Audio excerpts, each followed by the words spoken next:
I muted? I muted. Hello, hello, hello. What's up this afternoon, everyone? Welcome, welcome, welcome. Fine Tuesday to y'all. Good to see you, good to see you, good to see ya. Hopefully everyone had a spectacular weekend. We're trying something a little bit different today that we've never really done on stream before. We're actually going to play some Commander. I really have been wanting to play Samwise Gamgee. It's just like, it does so many cool food token shenanigans that I really want to try this deck. So I figured, let's try Commander stream and see how it goes. I don't know if people are going to like it or hate it or want to play or not want to play, but that's what we're doing today. We're doing a Commander stream, checking out one of my favorite new commanders from the Lord of the Rings set in Samwise Gamgee, the Mega Magic Art Mikiri. Welcome to the Fishbowl. Thank you so much for your subscription. Big subscription for you for the 65th month. Thank you, thank you, thank you, thank you. That also means if you would like to try to play Moto Commander, send me a message and I can get you in the game. Otherwise, we're gonna jump into one of these random Moto games and see what happens. We'll just see. We'll see how it goes. I have no idea. We'll see. It's going to be an adventure with Sam. I have to go. Can I buy the Lord of the Rings precons on Moto? You can. They are in the store. You can just get the entire precons if you want to. So hopefully everyone is having a wonderful day. The worst thing I've had to deal with all day is bad coffee. Is there really bad coffee? Is any coffee bad coffee? I don't know if I consider any coffee bad coffee. Some coffee is better than other coffee, but I don't know if I've ever truly hated coffee. Have you been thinking of Lord of the Rings in Modern? Yes, there's some modern stuff coming up. So the One Ring is apparently busted.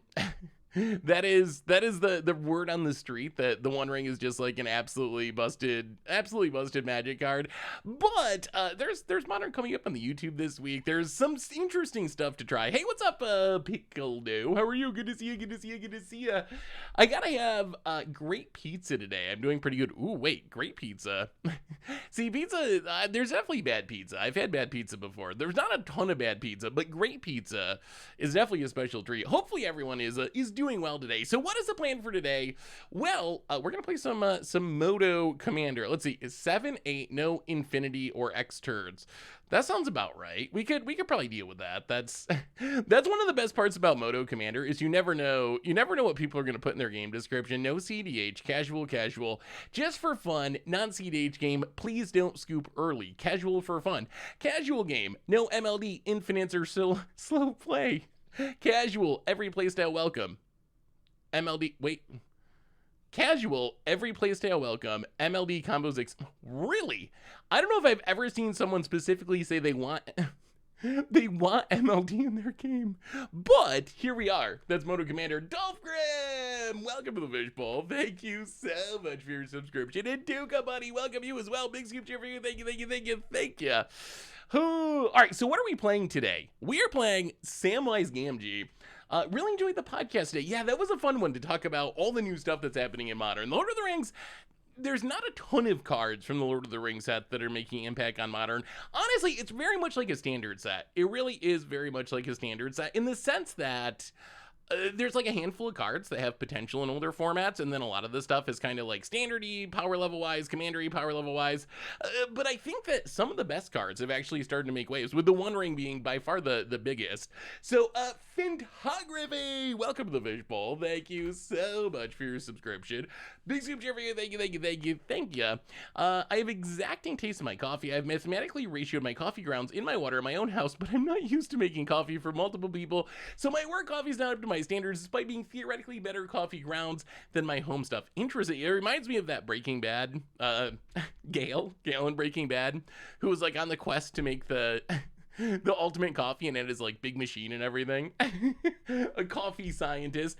How do you feel about the new secret layers that were announced? So we did get a new secret layer super drop announcement. Some of them, so value wise, nothing really stuck out. Plethora Myth and Myth Fly. So let's talk about the layer drops. Talk about this deck. Jump in the game. Jump into a game, play some Commander. Again, if anyone from chat would like to get in a game, just send me a message and I'll get you in. Otherwise, we're gonna jump into one of those random games. No delighted halfling. 1,000,000% because I didn't want to buy it. The Lord of the Rings cards are not for in the loan program yet. And Delighted Halfling is actually kind of expensive because people are playing it in Modern.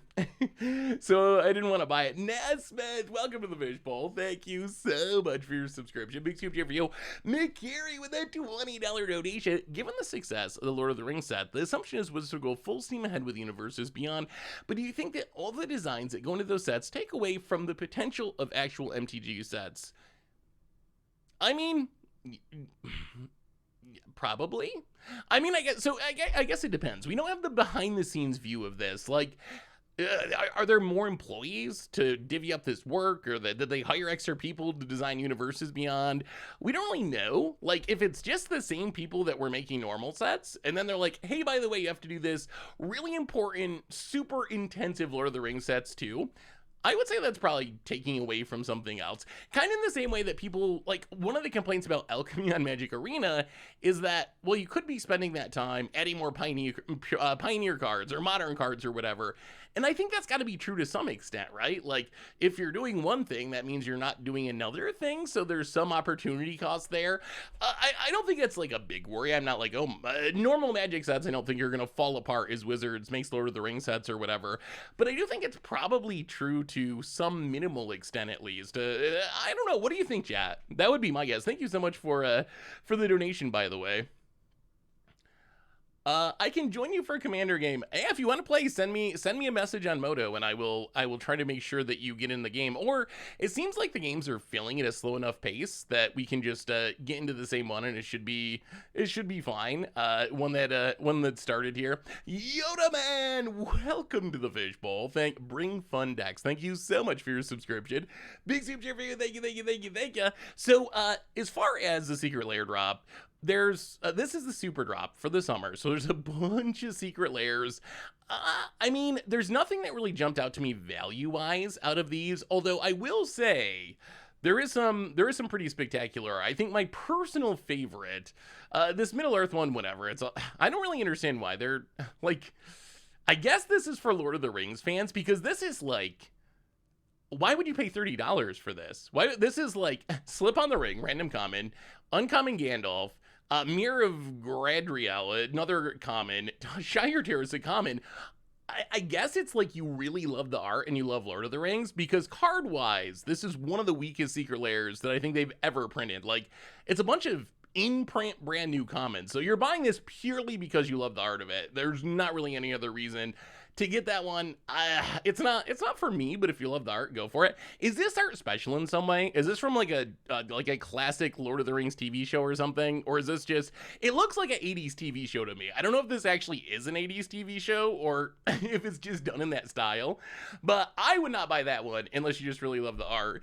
Death is Temporary. This one I do really love the art. This is one that's tempting me because that waist knot's pretty sweet. Very metal, the whole thing, the black and white lines. Wheel of Misfortune looks really good. This one is probably one of my favorites from the new Secret Lair drop series. Goblin and Squablin. This Muxus cracks me up. Look at that look at it. That is the perfect look on Muxus's face. That is what I see when a Goblins player drops a Muxus and just wins the game with one card. It is that very smug Goblin face. So the art's kind of cool. It's very far out though. With Secret Lair drops like this, it's really tricky because I don't know how it fits with the rest of your deck. If you're playing a Goblin deck in Commander and Modern, do you really want just this Muxus or like just this Matron when all the rest of your Goblins are normal art? It's kind of like we were talking about with upgrading the Lord of the Rings precons. Like if you have a Lord of the Rings precon and all your cards have Lord of the Rings art, do you really want to add normal cards that have normal art? Like, is it worth it? Does it like ruin the vibe of your deck? So I like this art, but it is very different than most Goblin art. Bad to the Bones, another kind of metal-y, this time skeletons motorcycling. The Tiny Bones is really sweet, and I like that they included Gaia Reach Sanitarium, which combos with a lot of the discard stuff. So if you like discard decks, I think Tiny Bones is the big winner price wise here. Artist series Ryan Alexander Lee. I'm not sure who that is.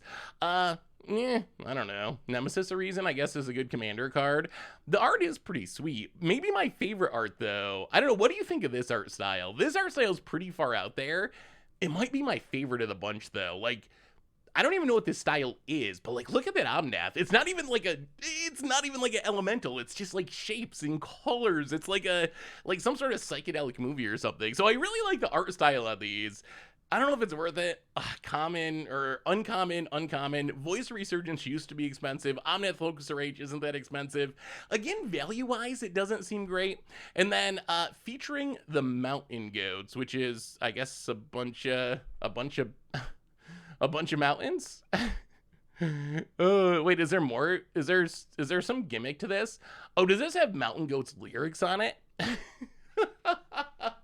Okay, so it's mountains with Mountain Goats lyrics. I guess that's kind of cool. Read the Tiny Bones.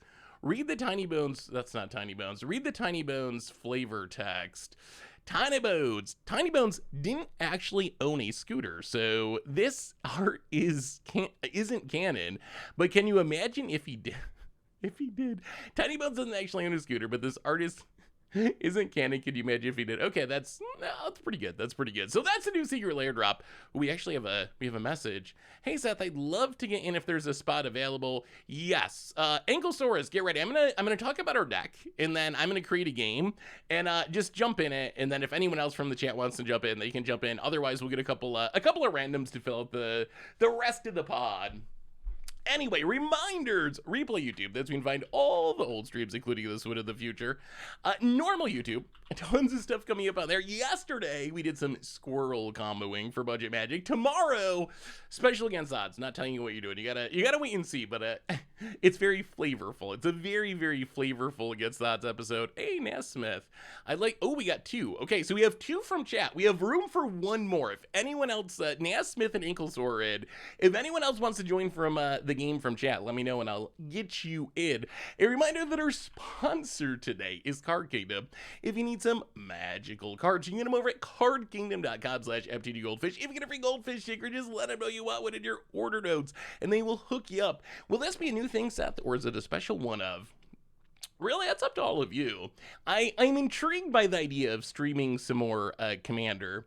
So I like the idea of it. I would think it could be fun to do regularly. We get so many new commanders now that there's a lot of things that even when doing Commander Clash, there's just not enough places to play all of them.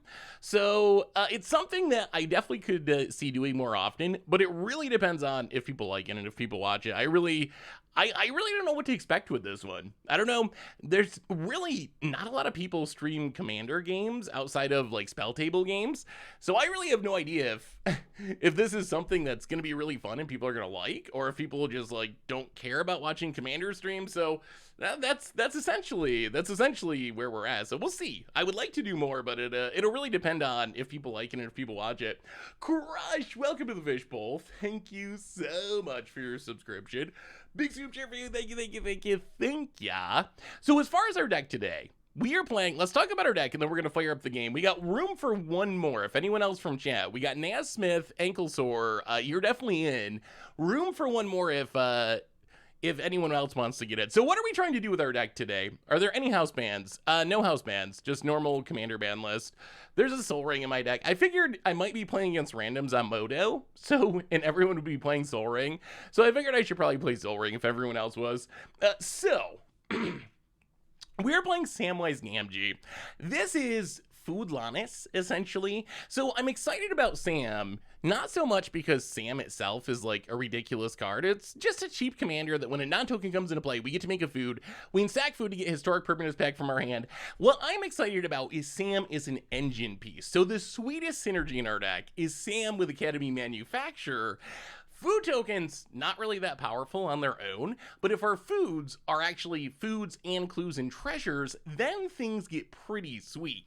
So we have a bunch of cards that'll hopefully be able to find Academy Manufacturer. That is like our big goal. So we have like Eladrami's Call can tutor it up. We have Court of Calling that can tutor it up. So we really want to try to find, Enlightened Tutor can tutor it up. So we really want to find Academy Manufacturer.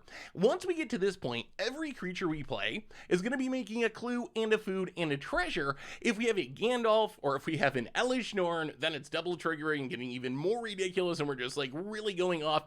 And if we can stack up enough of these pieces, we don't really combo off, but we just like make a ton of treasures and a ton of clues and a ton of food, and eventually draw a ton of cards, and hopefully good things sooner or later will happen. If we need to actually win the game, which isn't one of our main concerns, but we have a couple of finishers to win the game. So finisher number one, and I don't know how people feel about this card, and I'm not sure if it's bugged on Magic Online at the moment. Sometimes it is, but finisher number one is the Great Aurora. The Great Aurora works really well with tokens because it makes each player shuffle all their permanents into the library, and then you draw that many cards, can put any number of lands into play. So in theory, we're going to have a lot of permanents because of all of our tokens. So because of our tokens, this should let us draw like most of our deck, put all of our lands into play, and then just rebuild really quickly and do ridiculous stuff. So that's one of our finishers. We also have Fingrid Marauder, that when an artifact goes to our graveyard, we get to gain 5 life. So this can gain us a ton of life, which can make like a massive Treebeard and just one-shot people by attacking with Treebeard, which has Ward. So that's the other plan. And then there's just a lot of cool synergies for making tokens. Like Peregrine Took turns our food into cards. Synergies like that. So that's essentially the plan. Samwise token shenanigans, and I think we're gonna fire up the game. So Naz and Anklesor, if you get ready, if you go to the commander room, I'm going to create a game. If you would like to jump in, I'll give you a minute to get here, so you definitely get a seat, and then it looks like we'll go with one random probably, unless someone else from the chat jumps in. I've played with Sam in draft. He's kind of nuts. Yeah, Sam is one of the cards I'm most excited about today. Hey, what's up, Corneus? Thanks for swinging by. Yeah, trying something a little bit different, but don't worry, we'll get back to normal constructed next time.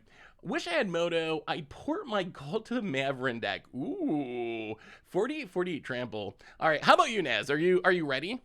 Are you ready for the game to be fired up? I see Anklesor's ready. Yeah, Tomer doesn't really stream. Anymore at the for the most part.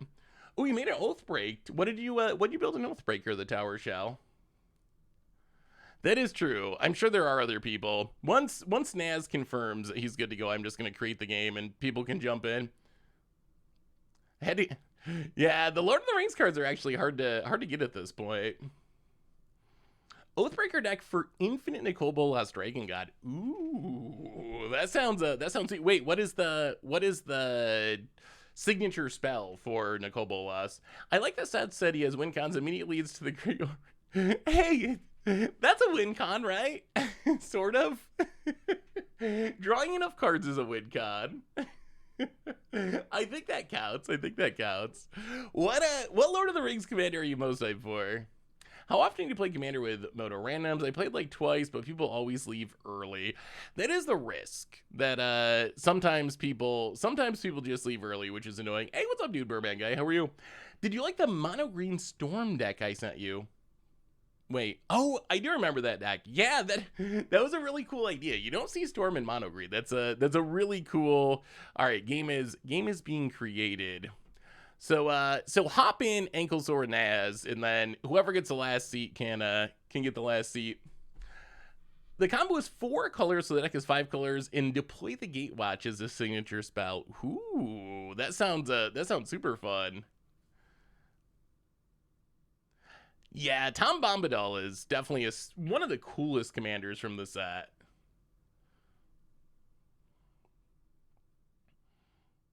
By the way, it says, just finished building my first commander deck about 2 years. In 2 years, my friend got me back in enjoying the format. Ooh, what did you build? What was your back? Oh wait, is it set on buddies only? Oh, this game will never start then. Okay, hang on. I must have messed this up. I thought that was. Oh, I see. I thought that meant only buddies can join was ghosted, but apparently, I thought that meant it was turned off, but apparently that's not. All right, there we go.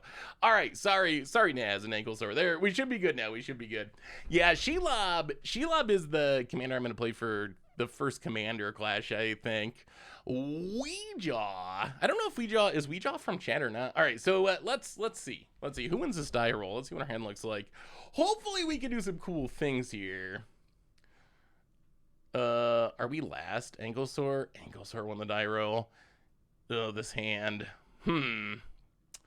Is this hand worth it? Or is it? So we have Tap Gingerbread Cabin, 2 Mana Dorks, a Smothering Tithe. I don't even know if this hand's worth keeping, honestly. Is this hand worth keeping? Yeah, Ouija doesn't know what they're in for. Lord of the Nazgul is super cool, too. No, you're good. You're good, Ouija. You're good. I was just curious if you were a random from Moto or if you're someone who joined intentionally to get in on the game. Keep it? I mean, I guess we can keep it. I don't like that it's tapped. I do like Smothering Tithe. You know what? Actually, we're going to... Oh, we do have Ramp, though. We're going to mulligan, actually. Oh, God. We have mulligan into literally the most expensive hand imaginable. All right, going to 6. Should have just kept the first one. Okay, this is good. This is good. This is fine. This is good. This is fine. We will keep... We will put a Balagate Recovery to the bottom. We can't play this deck and then not keep Panharmonicon, right? That's just not acceptable. All right, we'll put Balagate Recovery to the bottom. All right, we're good. We're good. This hand's not like great or anything, but it's fine. It's fine. We got card draw. We got ramp, double ramp kind of, and Panharmonicon. Argon the Uniter with certain themes. Oh, wait, what are we up against? I should have checked this. Unesh. Wait, this isn't a Sphinx. I call shenanigans ankle sore. Elgith and Kirk and Ramos. Oh god, that is a lot of big scary commanders, and we're playing a Hobbit, and we're going last. Oh no. Do you think Moto's worth getting into? I usually play Commander in person. Is there very high cost to entry to import a couple of Commander decks? So Gleeber, actually one of the upsides of Moto is a lot of the Commander staples are really, really cheap. Cards like Mana Crypt, a lot of the dual lands, cards that you would see for hundreds of dollars in paper are usually cents, or in some cases like a couple of bucks on Magic Online. So I actually think that Magic Online is a really solid option for playing. I'm surprised more people have not come around to how good Magic Online is for Commander players. We're just gonna play a Forest, and we're gonna do the Moto tapping out thing here. Tapping out so it can auto pass for us because we're not doing anything this turn. But yes, I would actually recommend it. You can go a long way with like super cheap budget decks. A lot of the Commander staples are really cheap. Like if a card's not being played in Modern or Legacy, it's gonna be really inexpensive. Ooh, Sapphire Medallion. Oh god. Oh dear. Okay. This Unesh is gonna be coming soon with this Sphinx.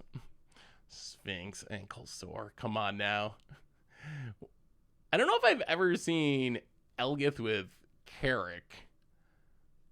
Carrick is scary. Elgith is scryy.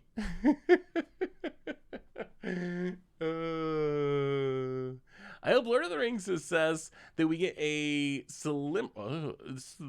similar in characters. I went True Dark Lord. Wait, what is Solimarin? I don't even know what that is. About it. All right, so we ponder over here. Ouija heading towards Ramos, playing the. It's a nice looking trio. About oh boy, Nature's Lore. I'm jealous. I don't even have that Nature's Lore. Ouija's got all the sweet cards. Here's some 5-tick decks the Goldfish Crew made. Yeah. Oh, that's the other thing. So one of the things about Moto that I didn't. Oh, we drew the manufacturer. One of the things about Moto, we're just going to do a little far seeking. I mean, we'll see. We'll take a Scattered Groves. I mean, we're drawing our most important pieces. If we have time to set up. All right, how about. There we go.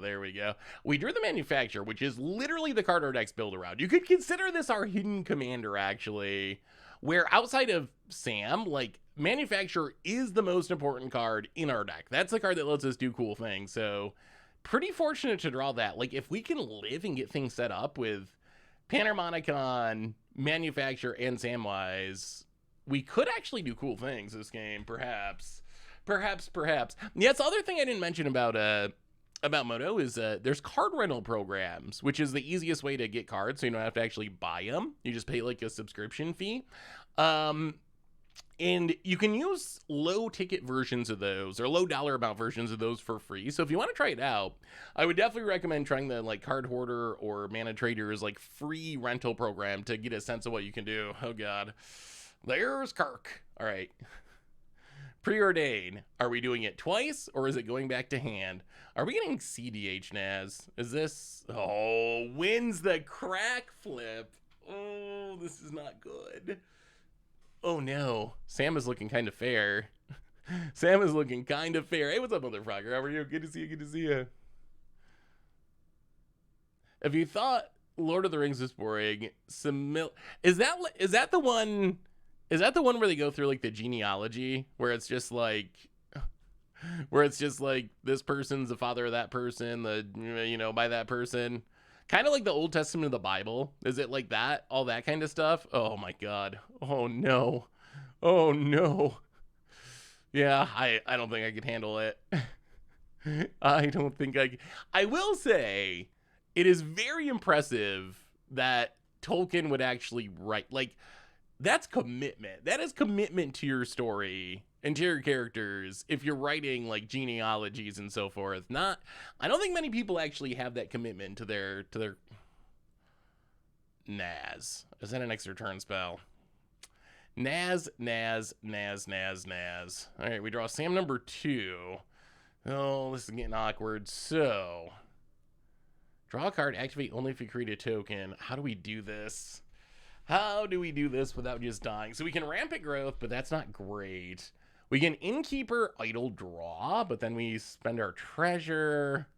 Are we really just Rampant Growthing? I feel like we're super far behind at the moment.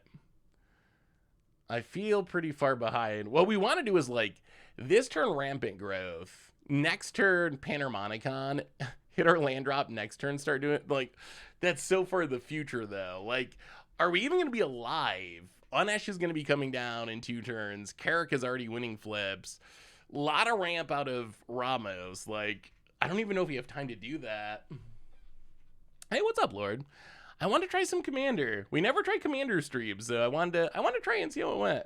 Have you read the Old Testament? Oh my God, I have read the entire Bible. The Old Testament, the genealogy parts of the Old Testament are the hardest things to, they feel so pointless. I'm sure there's a point somewhere that some people appreciate, but my goodness, I don't think I could take it. But yes, I have read it.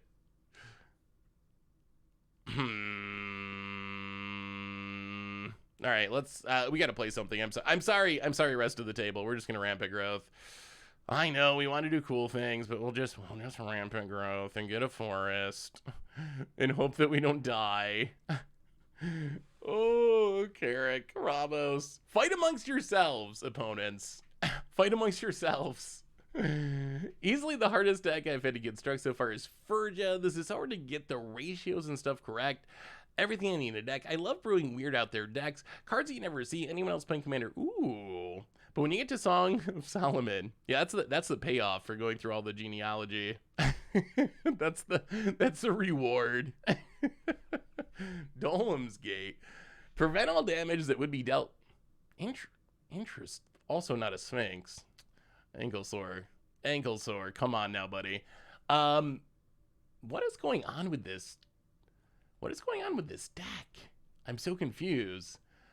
So it's a deck that the only reason you play Dolem's Gate is because you need to attack. What? In mono blue Unesh, I'm intrigued now. I'm intrigued by what this Dolem's Gate's doing. Hey Seth, I've been playing a budget league with mono white Blink, and I think I need to take out 2 of the following cards: Preston, Amiria, Archaeomancer's Map, and Mom. Which 2 would you take out? Preston, Amiria, Archaeomancer's Map, Mom. I mean, this is probably completely incorrect, but I would start with Archaeomancer's Map. That's almost like the equivalent of cutting lands, which is never the right thing to do. But I would be tempted to just cut the Archaeomancer's Map. I'm not cutting Mom. What's your commander? If it's not Preston. Do you think OG Emrakul should be unbanned in EDH?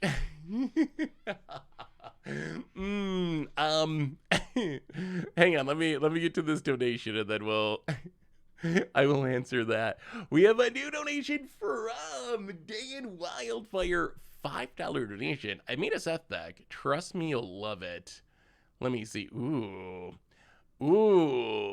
Sliver Grave Mother. That is a really cool card. Legend really doesn't play to slivers. Each sliver creature in your graveyard has Encore X, where X is its mana value, and the commander has Encore of 5.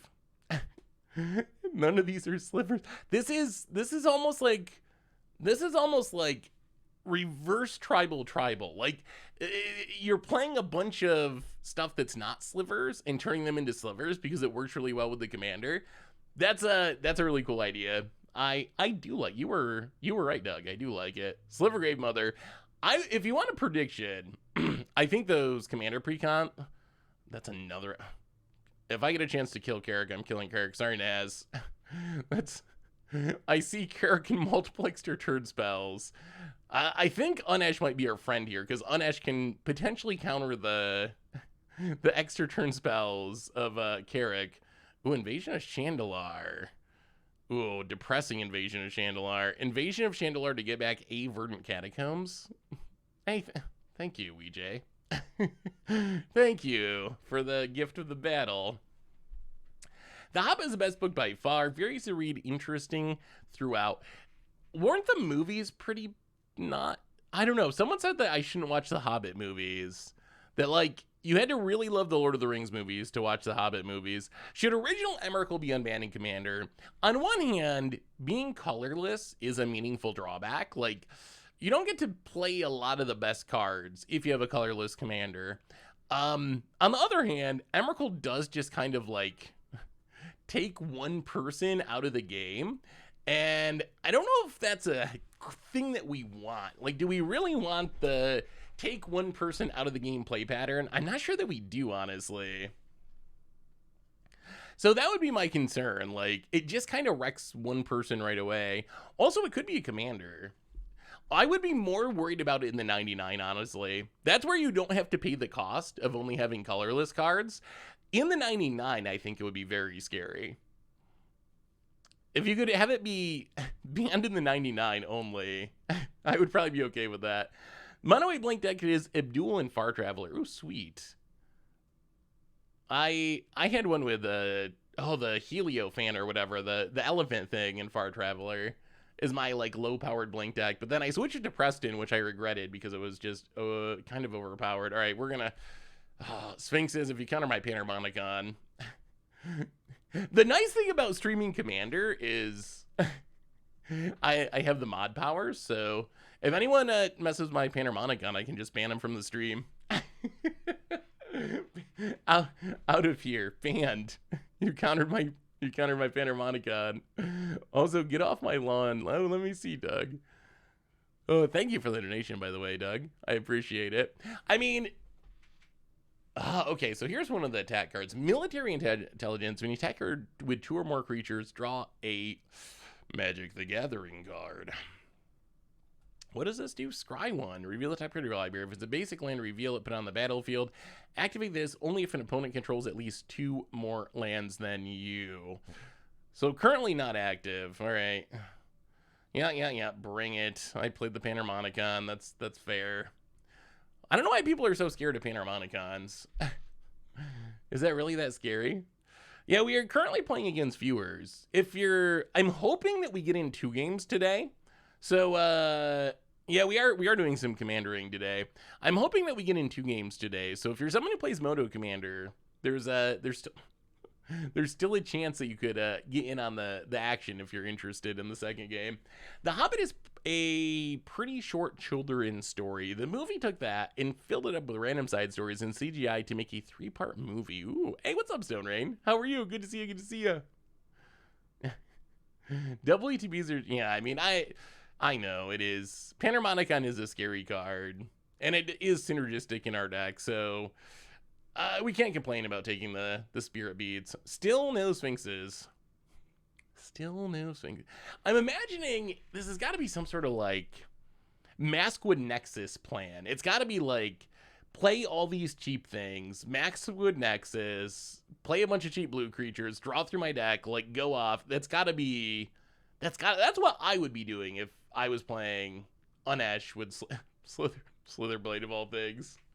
Yeah, the Nahiri deck was super fun. The commander of our deck is Samwise Gamgee. Samwise, we're about to see Sam do Sam things, hopefully.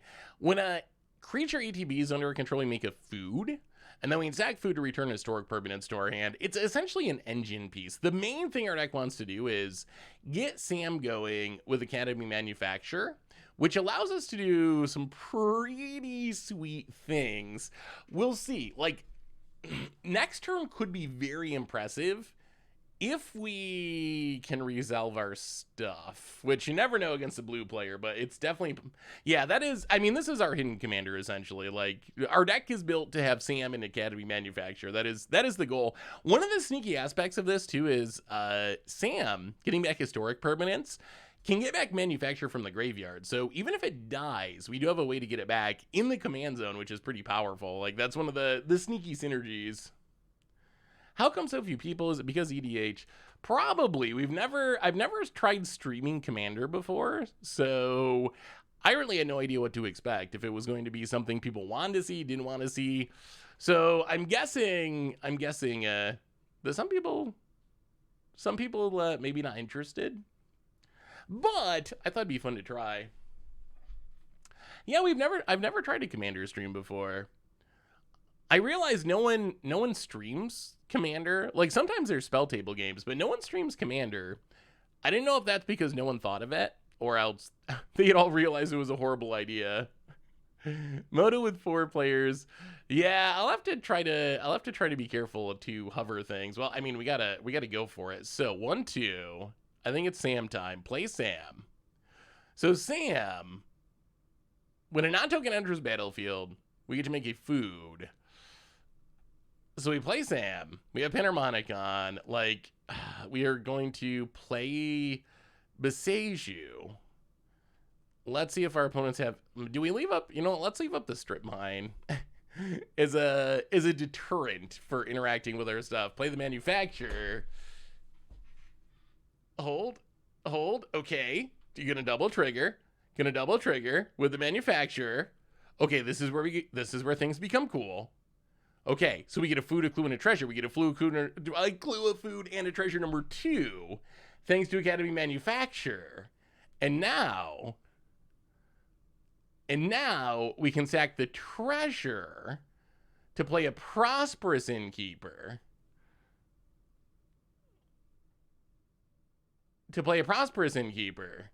Which is going to do all kinds of sweet things. Because it's a creature for Sam. Oh, this is... Okay, we're going off. We're fooding off. All right, yes, auto yield. Sam triggers. Thank you very much. Sam triggers. The Innkeeper triggers twice. Look at the pile of treasures, and also food and also clues. Okay. Yes. So we make a bunch of treasures. Now we can play Idol of Oblivion to draw a card because we've made some we're almost out of cards though, which is kind of unfortunate. Play the Idol of Oblivion. I missed a donation. Oh no. I missed a donation. My apologies. Twitching out. Let's draw a card. $3 donation. Hey, Seth. I made Birds of Paradise is free since it's going actually. It's a ritual at this point. Actually going to generate mana.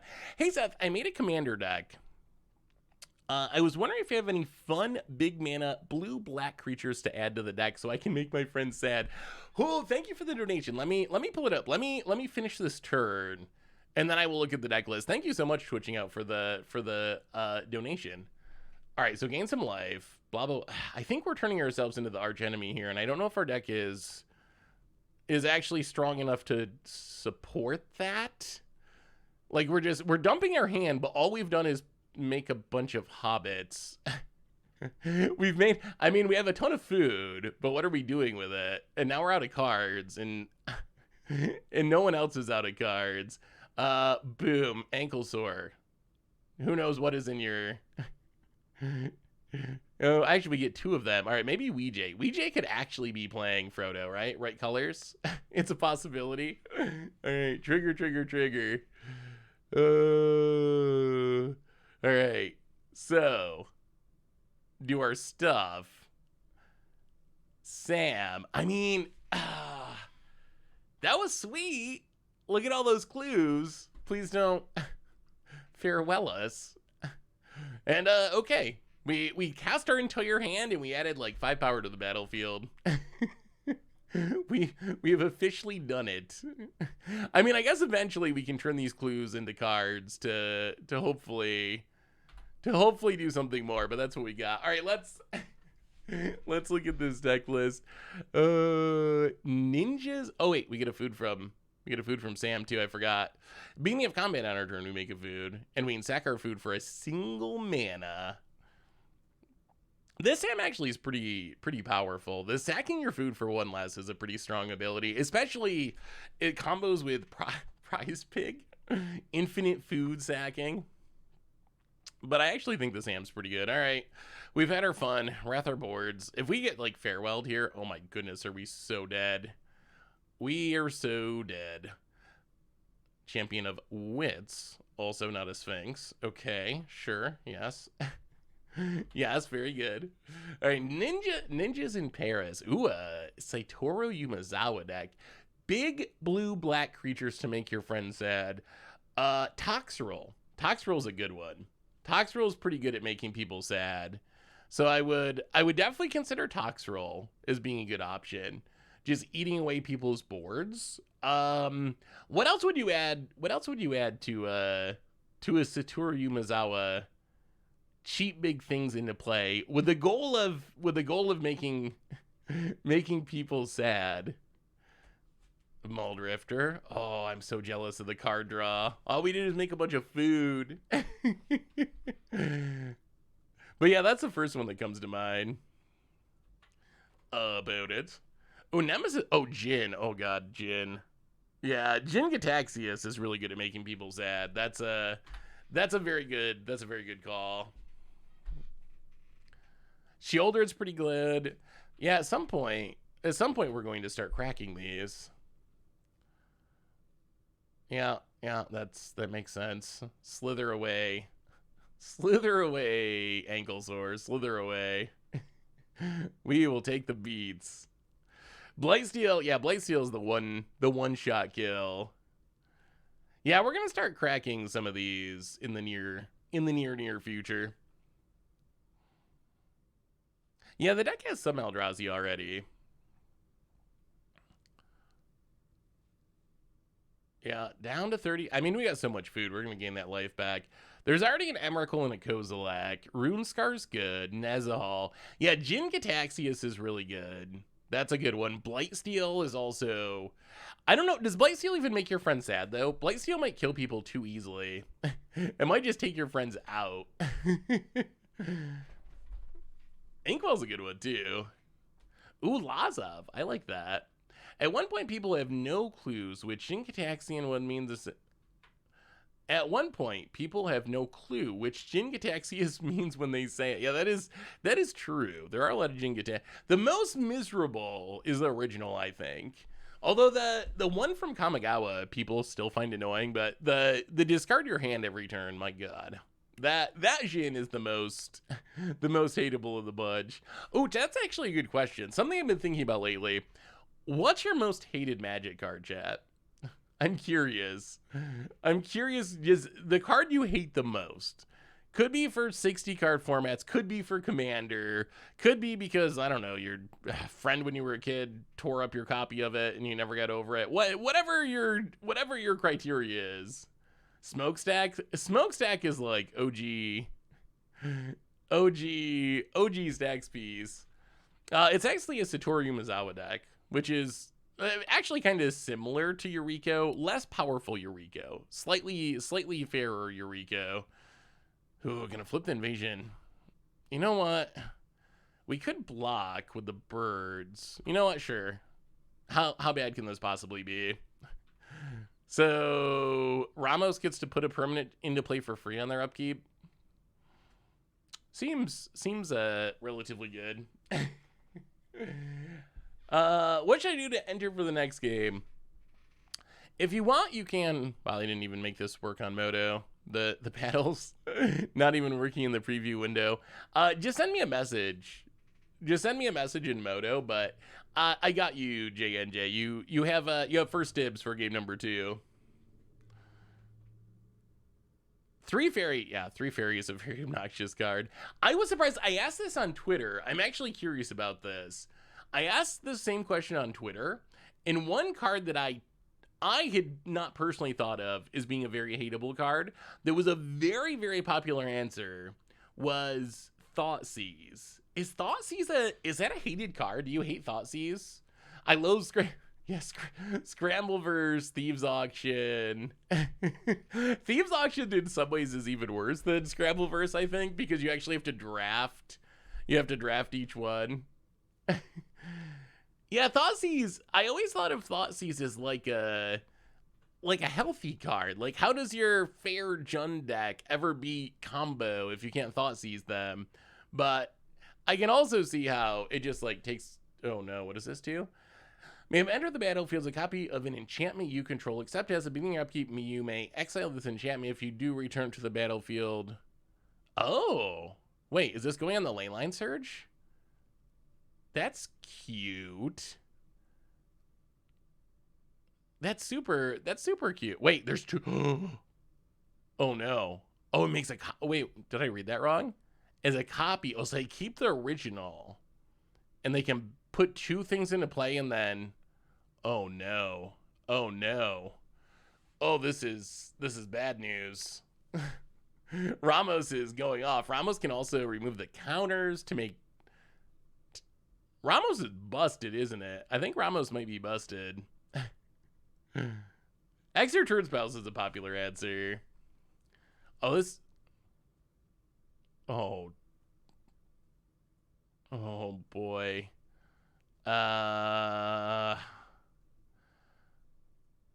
Okay. Well. Ramos. Okay. Sure. Oh, this is a lot of floating mana and a lot of leyline surges. All the food in the world is not going to save us now. Concede game. Okay. Yeah, we can't do anything about this. Carrick, don't let it resolve. You need your Carrick. Okay. Carrick does not save us.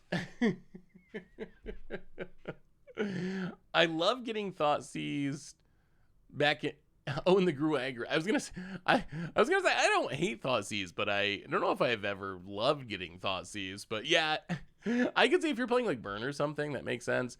Okay, so I think that that Ramos is by a mil. They put it in the graveyard. Oh no! So it's coming back. Is Ramos just winning the game right now? If they reanimate Ramos, us is okay. Yep. Wow, Ramos is busted. Okay, Ramos is a strong card. Keep your food set. Treacherous to sack. When you need to replay your commander, you get stuff back. Yeah, I mean, that's where. Oh, wait. Is Carrick.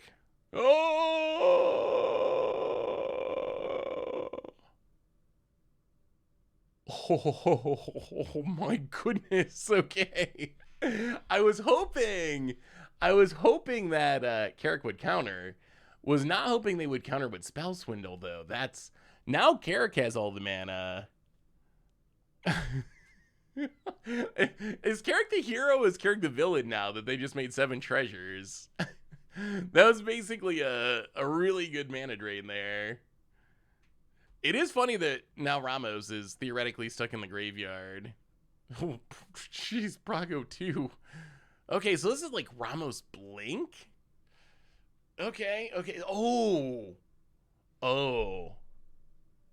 Wow, this deck actually looks sweet. So Brago can blink the ley lines to turn them back into invasions to get the Ramos back from the graveyard. So we need to, if we're going to be a hero, we need to deal with this Ramos. 1, 2, 3, 4. Okay, so we're going to untap. We're going to draw. 0 cards in hand, but that's fine. Who needs cards? We do have 10 clues. Canopy Vesta. 1, 2, 3. 1, 2, 3, 4. All right, so run out Sam again. We're gonna try this again. Run out Sam.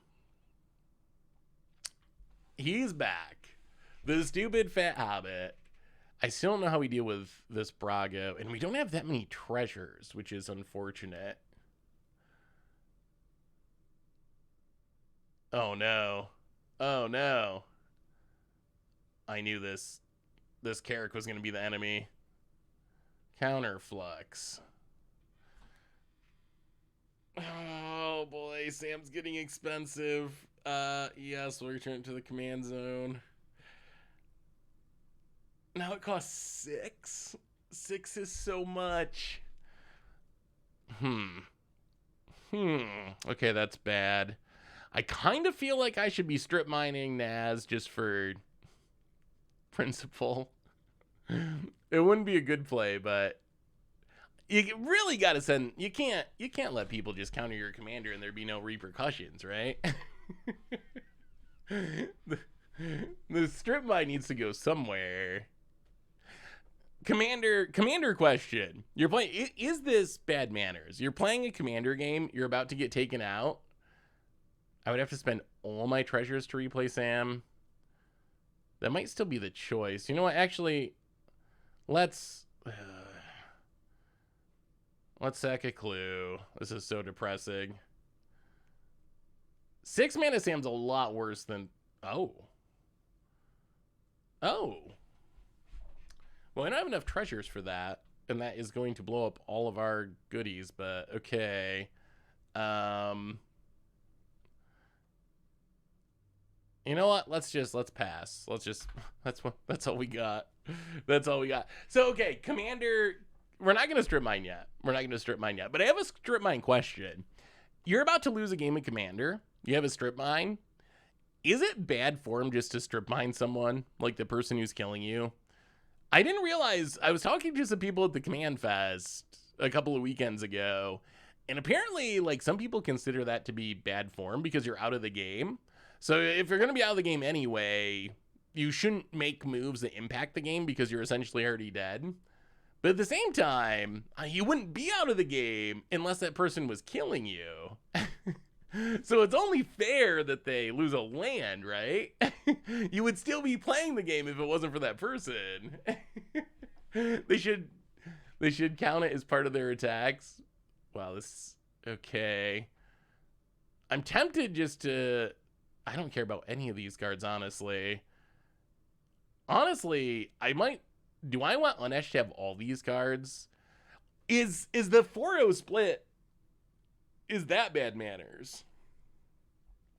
Like, honestly, the way this game is playing out, I feel like Weejay's very far ahead.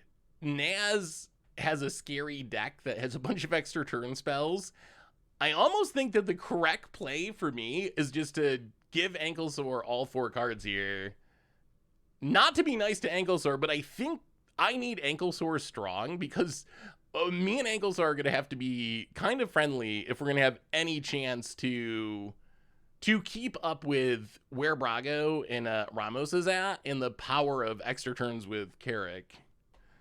Okay, yeah, I'm going to 4-0. I actually think that is the correct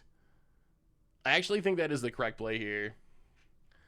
I think I need Ankylosaur to be doing things.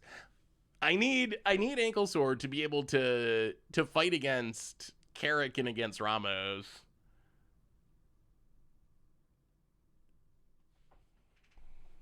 They take the 0 pile.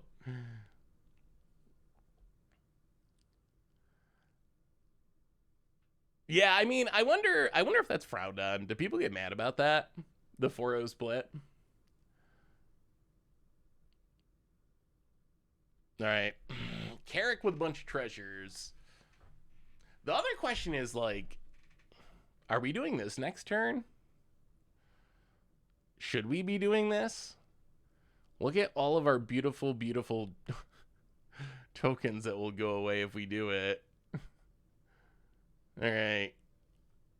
Elgith. Okay, this is the less scary of the two commanders. Elgith is cool. That's a cool card. The original Scry commander.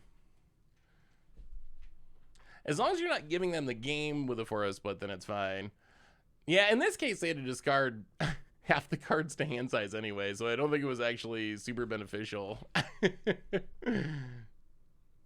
All right, so Witching Well can draw some cards. I don't know if I'm... Boy, this Bragos deals combat damage. Any number of target non-land permanents you control where you turn those cards to the battlefield. Yes, is bad. Well, I mean, I guess it's not... It's bad, but not that bad. So there's no permanents to put into play from the Leyline Surge. So this gets to Lou. Then the Leyline Surges get back all the permanents to hand. That is scary. Yeah, I mean, we can't afford to lose Panharmonicon, right? Maybe we gotta wait. I mean, I guess we'll see what Ramos does. Like, Ramos does have 0 cards in hand. So maybe we're okay-ish. Like, if Ramos finds a way to draw cards, it's really bad, but Leyline Surge doesn't do much without cards in hand. Make a 10-10 and then undo inversion. Brago. Am I getting punished for the 4-0? Yep. That's fair. I figured someone was going to punish me for the 4-0 split. Yeah, bring it. I mean, I guess actually I'm the only one that does not have a flyer. So that's actually probably the reason I'm being attacked. Yeah, right now those cards though, like Ramos obviously really good. Ramos kind of busted. The other 2 cards are just lands though, which is something, but not that much. Actually, maybe Carrick is the most scary at this point. I'm still, I don't know. It's hard to be scared of Unesh when I'm looking at Unesh's graveyard and it's Girdward Lurker and Zephyr Sprite. Like the power level of these cards are just not off the charts. Oh, Great Aurora would be the dream. Oh, that would be the dream. I'm sure it'll get countered, but if it resolved, All right, so yes, Brago gets back stuff. I'm gonna do some looting.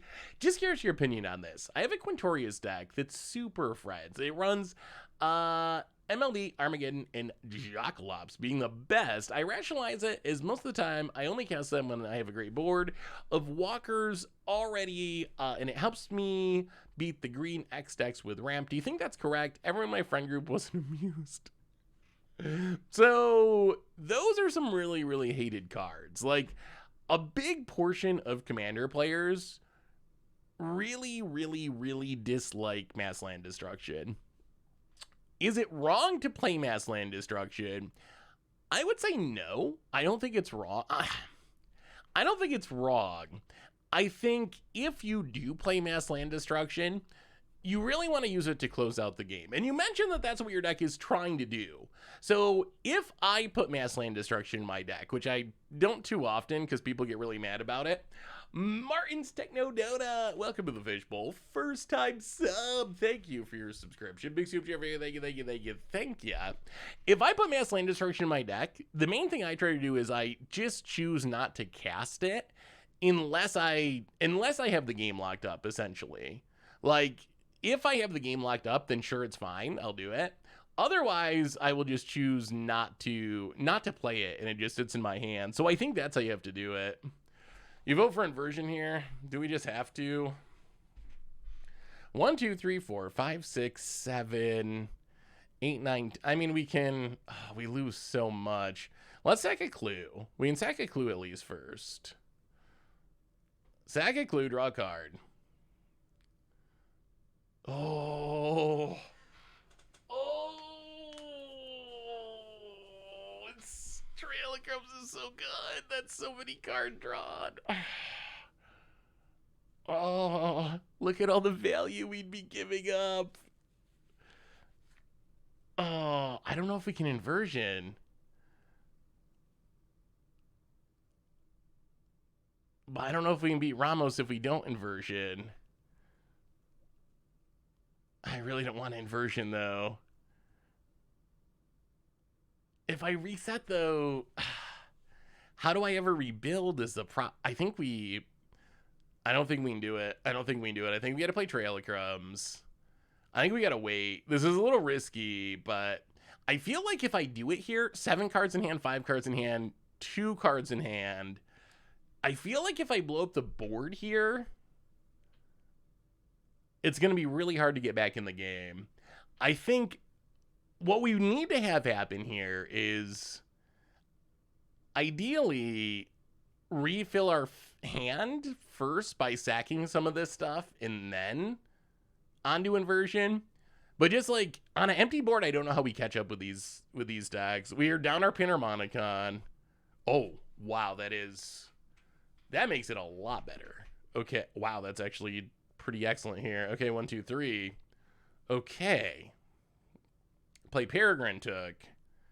Oh, yes, this is a good one. This is a good one.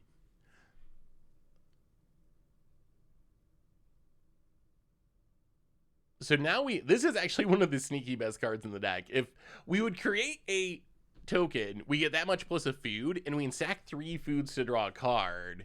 So now we definitely get to refill our hand. 1, 2, 3.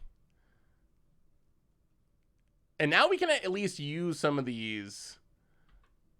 Now we can at least use some of these tokens before we maybe end up wrathing. Yes, Trail of Crumbs. Take Esper Sentinel. Oh, that was a great Aurora. No, oh no. Put the rest on the bottom. Oh, we were so close. We were so close. If we didn't activate the Trail of Crumbs, we would have drawn it. Obviously, we had no way of knowing that, but oh, that's unfortunate. We do have a lot of fetch lands and a ramp that fetches, so it will get shuffled back in, but that was... yeah, we would have liked to actually resolve that. That would have been sweet. Alright, okay, I guess we pass and see if we remain alive. Alright, yeah, this should be fine. Everyone else has like a massive flyer. Everyone has a massive flyer, and we have a Peregrine Took. pretty fair. Does that go infinite with a manufacture? It doesn't go infinite. No. Multiple replacement effects are weird, but essentially you choose which order you apply them. So you would... it doesn't work the way you want it to. Oh, there. Okay. Now everything's as figs. That does make Unhedge a lot scarier. When all of the Girdlord lurkers are when all the Girdlord lurkers and Zephyr sprites and such are factor fictions, that's actually pretty good. Oh, is this Mana Drain? Not Mana Drain. Oh, I almost feel bad for Unhedge. I feel like this is the most important card in the Unhedge deck. 4 mana. Without this, all the random 1 mana Condescend. X3. Oh, brutal. Oh, yeah, hey, what's up, Ludi? How are you? Trying to Commander stream. We've never done a Commander stream before. I mean, we've done like Commander Clash Live a couple times, but we've never just done a Commander stream like this before. So figured we'd try it, see how it goes. Heyo, trying to find a win con for new Tazri that isn't just infinite mana. Whew. That's a tough one. How do you close out the game? So Tazri cares about activated abilities, right? All right, Unesh. Unfortunately, I'm sure Unesh would like to attack over here, but it can't. So we probably get the beatdowns by okay. Unesh gonna stand defense. That's good at least. Yeah, I'm sure Unesh would like to get revenge, but Elgith is kind of big. Commander Legends actually a pretty strong set. Even like look at Unesh compared to Elgith, and like the stats are just so much bigger. And this is like a random rare. Oh wait, does that matter? Is this a combo piece? I guess it combos with Elgith, right, for card draw. That makes sense. Triumph of the Hordes. I'm surprised how hated Triumph of the Hordes is as well. Like Triumph of the Hordes. What is the difference between Triumph of the Hordes and like Overrun? Or like people don't get salty about Overrun. People don't get salty about Overwhelming Stampede. But for some reason, if it's Infect, people get salty about it, even though for all intents and purposes, they're the same card, right? Isn't it like the effect is the same? You have creatures, you cast one of these, they kill people. Does the Infect actually make it different? Or is it just like a psychological difference? All right. So, Retreated Core Helm down. Extra card draw with the Elgith as land drops are made. At some point, we are going to, well, die to Ramos, but sack a bunch of food and draw some more cards and hope for the best. Wow, okay. Maybe everyone stays on defense. That's actually pretty good. People gripe about Infect even though more often they will lose to certain infinite combos. I can see that. I mean, Infect is kind of a salty mechanic. Like, especially in Commander. We talked about this a lot during Phyrexia release season. Like, 40 life makes poison way more powerful. Thankfully, I don't know. Have you seen a big upswing in poison and Infect since we've gotten the toxic cards? I feel like I haven't really. Like, even when I go to, like, Magic Cons or Command Fest, it's not like you see a bunch of people playing Infect decks. Although, maybe it's the... Is Infect, like, MLD? There's, like, Mass Land Destruction, where it's just, like, not socially acceptable to play it? That might actually... Yeah, I bought the Ixalan Precon and made some upgrades to it and played it a little bit, like, the first weekend that the set was out. Oh, no. Copy enchantment on the retreat to Coral Helm. All this is very good with Aminatou and Brago because it can just reset. Well, at least if we're getting attacked, they're probably maybe flipping their Invasion of Chandelar again. I still think Ramos is the biggest issue here. Brago's really a really strong card, and it's living, unfortunately.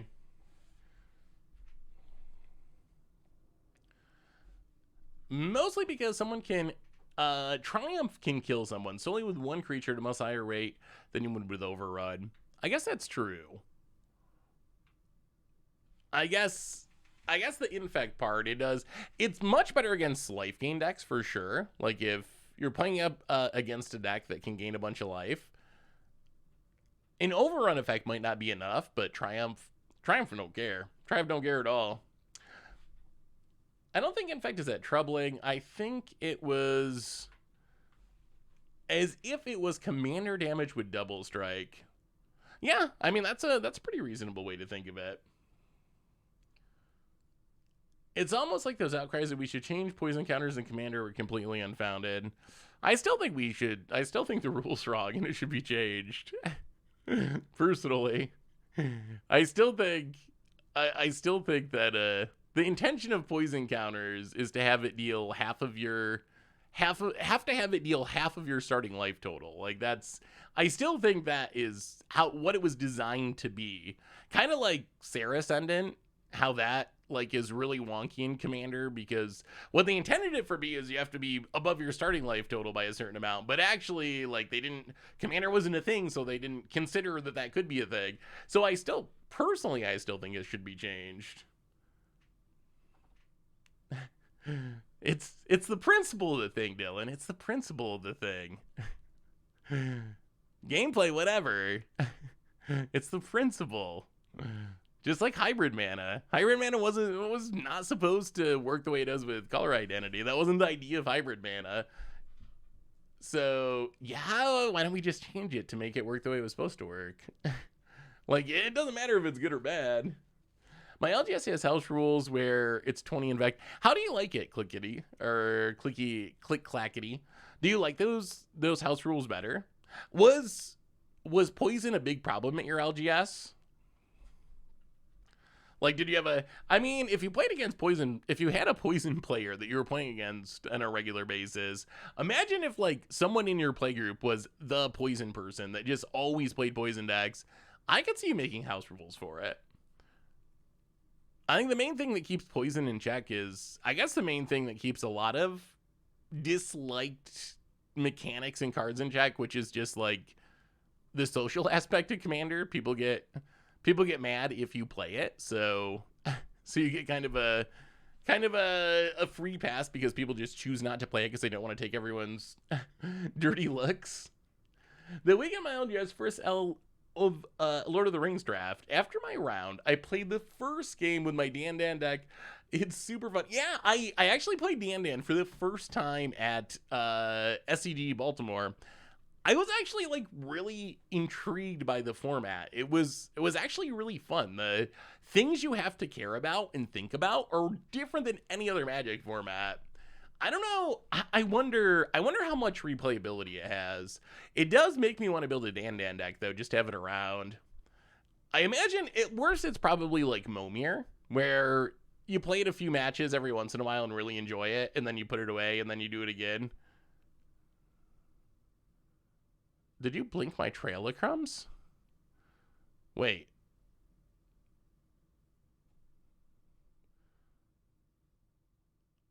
Oh, they copied my trail. They copied my trail of crumbs. Okay. Settle down there, brah. Go. Well, we're going to draw as many cards as possible, and then we might be onto inversioning this turn into open blue mana from literally every player. Here's my Tazri list. Hey, yeah, let me see Frost. I would love to take a look. Opponent. Stealing our theme. Trail of crumbs. Sagging. Food. We're gonna get more food in the return to Eldraine, right? We got to. I feel like food and adventures are the most likely to come back. I would be shocked if we didn't get adventures again. I would be absolutely shocked. Adventures, like, it was a little bit overtuned, but it's a really good mechanic. In fact, doesn't see play based on sheer power. In that, it's not good because no one else is contributing to your goal. Yeah.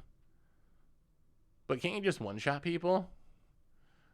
Does in fact actually, do you need other people to contribute to your goal if you can just one-shot someone with, like, a single pump spell?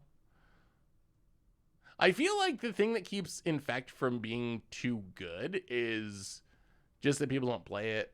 Like, I feel like if well, we'll take the Well of Lost Dreams. That is another good source of card advantage. I feel like if people wanted to...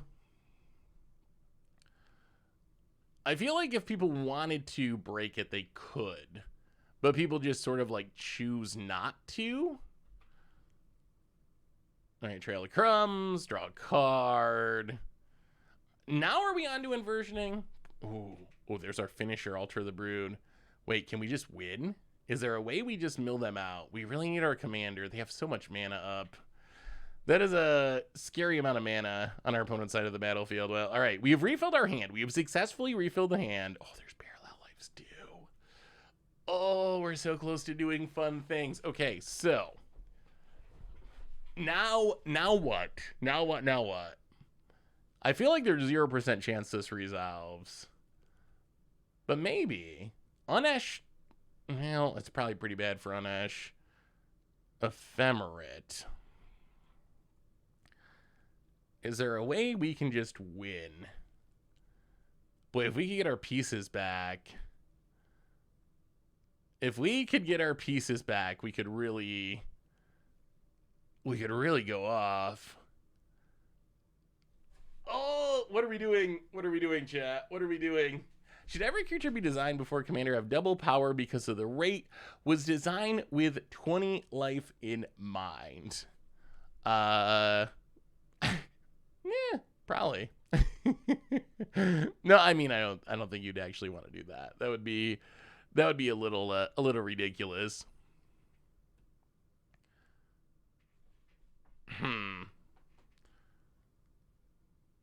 I mean, my thinking is like you just don't try to pub stop in Commander, right? Like that's why it's not a problem. Is kind of like all right, we have to decide what we're doing here. I guess we just try to advance our board. Oh, they're up to 5 cards in hand though. Ramos is running away with this. Do we just have to? Maybe we do just have to Wrath. I really don't want to just Wrath. All right, let's Misty Rainforest. Crack it. Shuffle our deck. Oh, I really don't want to Wrath, but maybe that's what we got to do. Haha. Gingerbread Cabin. Make us a token. 2 tokens, actually. Combo with Peregrine Took. Double up that food. Maybe we're doing fine. Maybe we're just doing fine. If we can just find a like targeted removal spell to get rid of Ramos or Brago or just anything on this side of the battlefield, which is really scary, we'd probably be fine. Amiria's Call. Oh. Saffron Olive, what's up, man? I watch all your videos. You come up with some crazy combos. I've definitely used some of your brews. Hey, what's up, Duke Silver? Thank you so much. Good to see you. Welcome, welcome. The recent Budget Magic Scurry combo's been a blast. Got to plan and rank quite quick with only a few losses. Ooh, yeah, the Jund Alchemy piles just... They really need to rebalance that deck, I think. I don't know if that's a problem with our budget deck as much as just that deck is pretty strong. They really need to just rebalance more. I can't believe I'm saying that, because I guess I would prefer they just rebalance less overall, but I think they really just need to rebalance more. You know, we're just going to... Let's go for it. Let's go for it. What is it? What is up with wrathing the board? No wrathing the board. We're just going to try to win. Alter the Brood. We're milling you out. You know our secret plan. We're going to fill your graveyards. Okay, now we will play a Esper Sentinel. This would be so much better if we actually had our commander out, which I guess maybe we should be playing. We just don't have that much mana.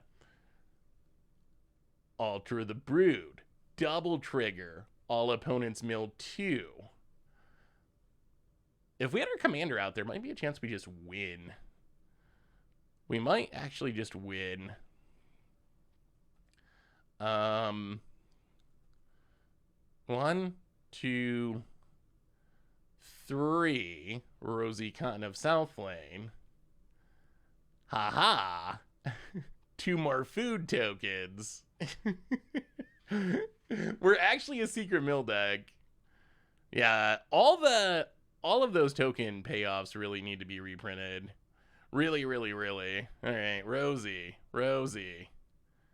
Alter the Brood. Fill those graveyards. 3 vids. Oh, Displacer Kitten. Oh my goodness. Okay, 2 food tokens. Thanks to Peregrine Took. Maybe we can. I was gonna say combo off. I don't even know if this counts as a combo. Maybe we can go off even without our commander. Like if we had our commander, we'd really be going off. But this is kind of still sort of working, and Moto is kind of lagging now.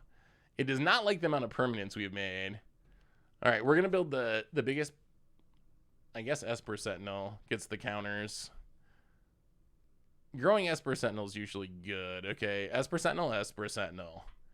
Rosie doing Rosie things. I don't know. Do you think everyone's thinking we're scary? Maybe Maybe the rest of the people at the table are thinking we're scary. Even though we're just playing hobbits. Just playing a bunch of hobbits. But maybe it's actually scary from the other side of the table. Okay. Mill. Make some food. And oh, it's still happening. Counters on that. Wait, are we doing it? Is this going to actually win us the game?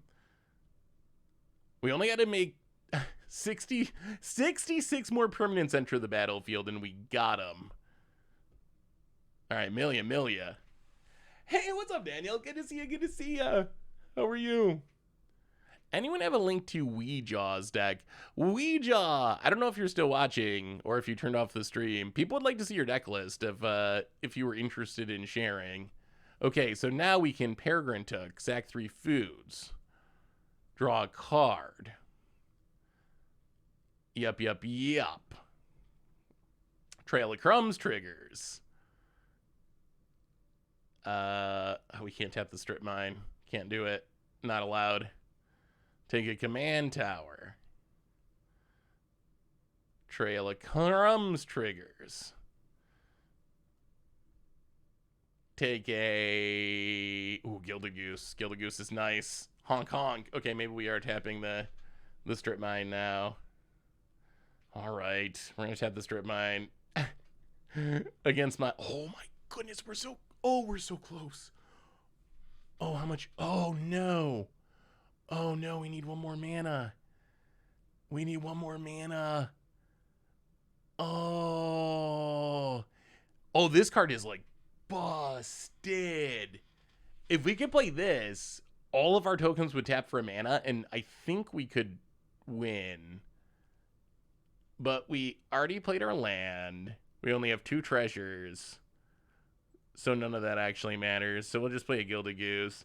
If we're still alive next turn, this card is so good. It's so good. I cobbled together a deck recently. It's primarily Seasons of the Past and Explorer. It works surprisingly well.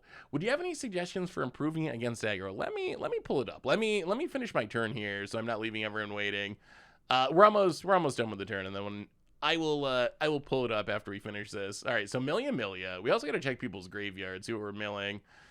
Gilded Goose. So I guess we just pass and then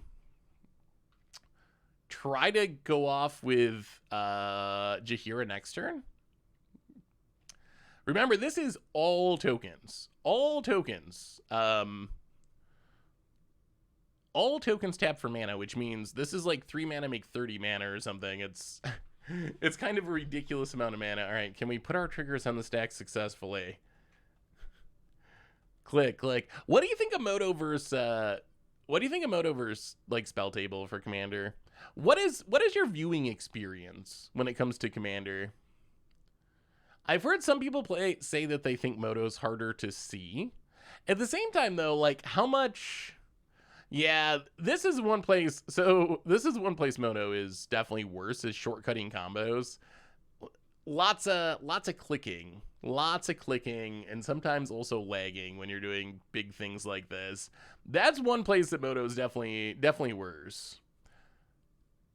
Visual wise, I think that if like hovering over the cards definitely helps the pop-ups, but I can never see anything if I watch someone's spell table game anyway. It's just like a pile of glare or whatever. So I don't know if it's actually like harder to see on Moto. Slower. So this is one of the social aspect for sure. Although like you could do a Discord call or something and be talking to people if you wanted to. All right, Milia. I mean, we have built a lot of cards. We've gotten a sort of body of mind activation worth a mill here. 1,000-Year Storm. Carrick. All right, I think that's all we got. Mill the 1,000-Year Storm. We build a 9/9 Esper Sentinel. All right, opponents, we can leave up our this. I don't know if I should say things or not. I don't know if our opponents are listening. I'm like, I don't know if I want to say the actual card date, but we can leave this up just in case. We're gonna pass. If our opponent ever casts any non-creatures, we're going to draw cards unless they pay the 9. Do you pay the 9? What are we? Uh-oh. Opponent. Oh. Okay. Yeah, that's fine. That is acceptable. That is acceptable. It's a spectral sailor. I don't even know where to put this card image thing. I guess this is as good as it gets. We'll discard the Windswept Teeth. Discard Windswept Teeth, maybe. Alright, discarded Windswept Teeth. Alright, let's pull up this deck list as our opponents go. If you're gonna blow up my board, Ankle Source, let me know. Primal Season. Season's Past, such a cool card. It's such a cool card. The big thing, I wish we had the tutor.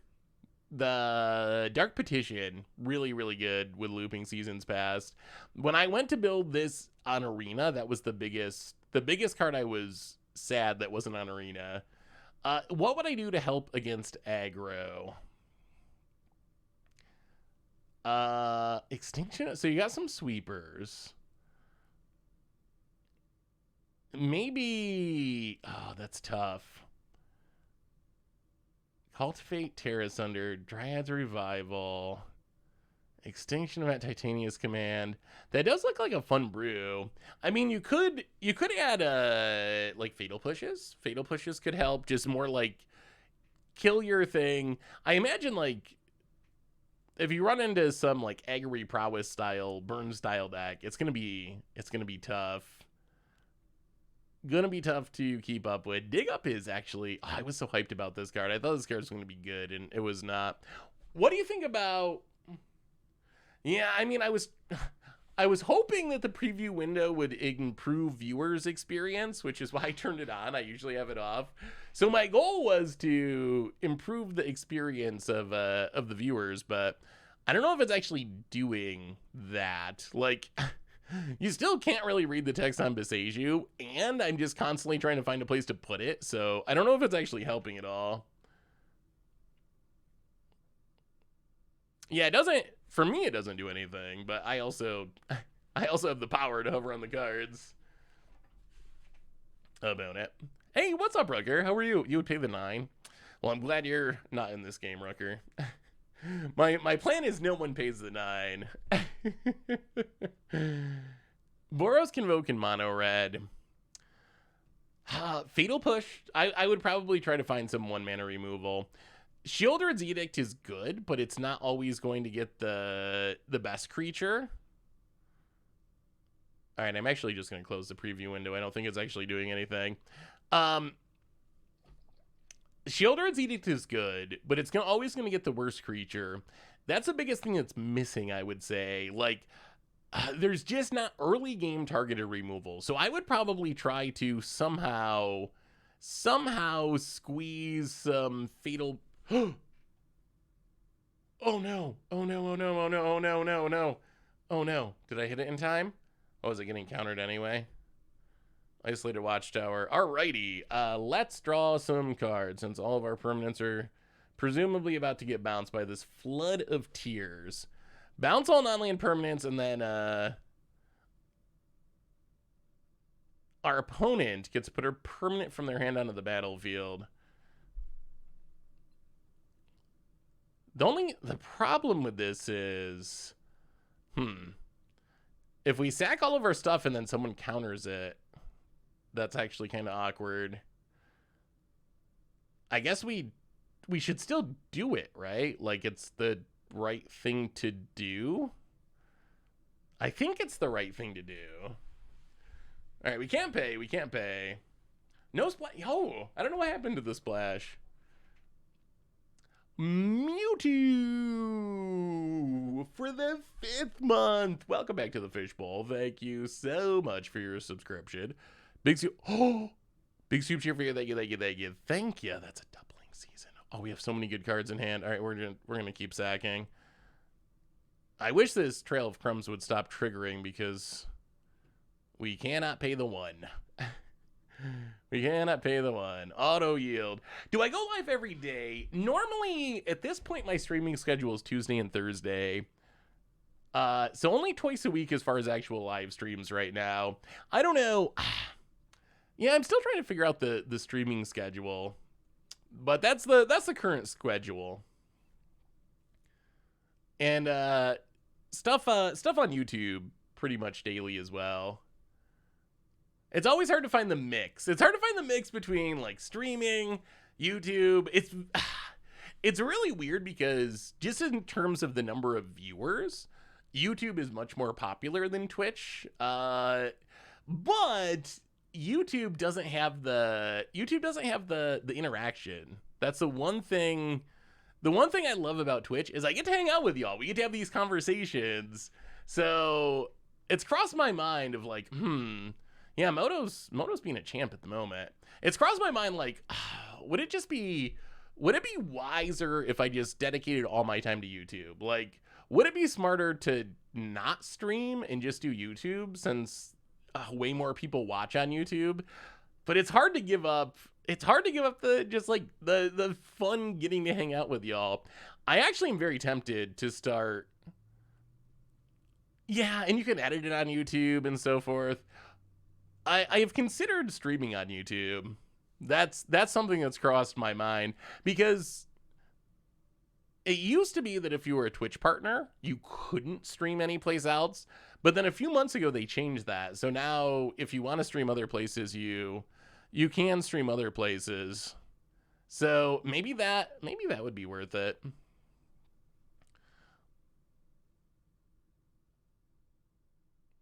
Is a collab of you and Krim and the other guy.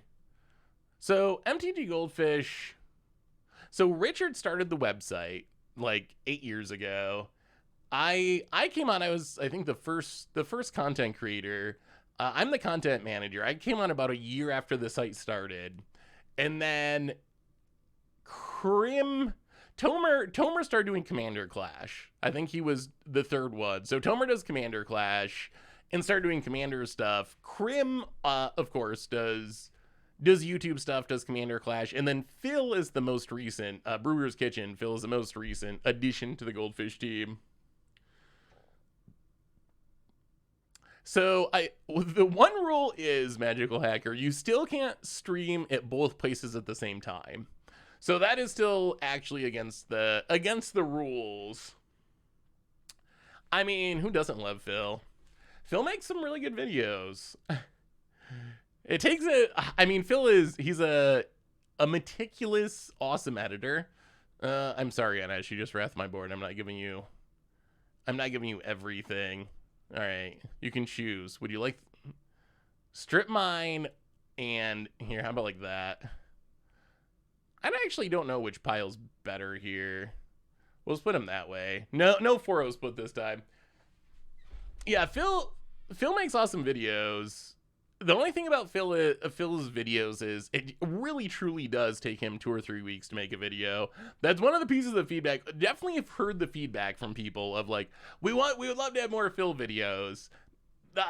That's awesome feedback. I would love more Phil videos because I like Phil's videos, but it really truly does. Like, the amount of work that goes into Phil's videos is kind of mind-blowing, to the point where he like, it blows my mind how much effort he puts into it. But he's like editing frame by frame the arena footage and like moving everything around. It's a very, very work intensive process. So it's gonna be challenging to have Phil content much more often, just because it really does take Phil at least 2 weeks, and for longer, bigger videos, sometimes even more, 3 weeks, to actually make a single video. So his videos are great, but they do take a lot of time for him to make.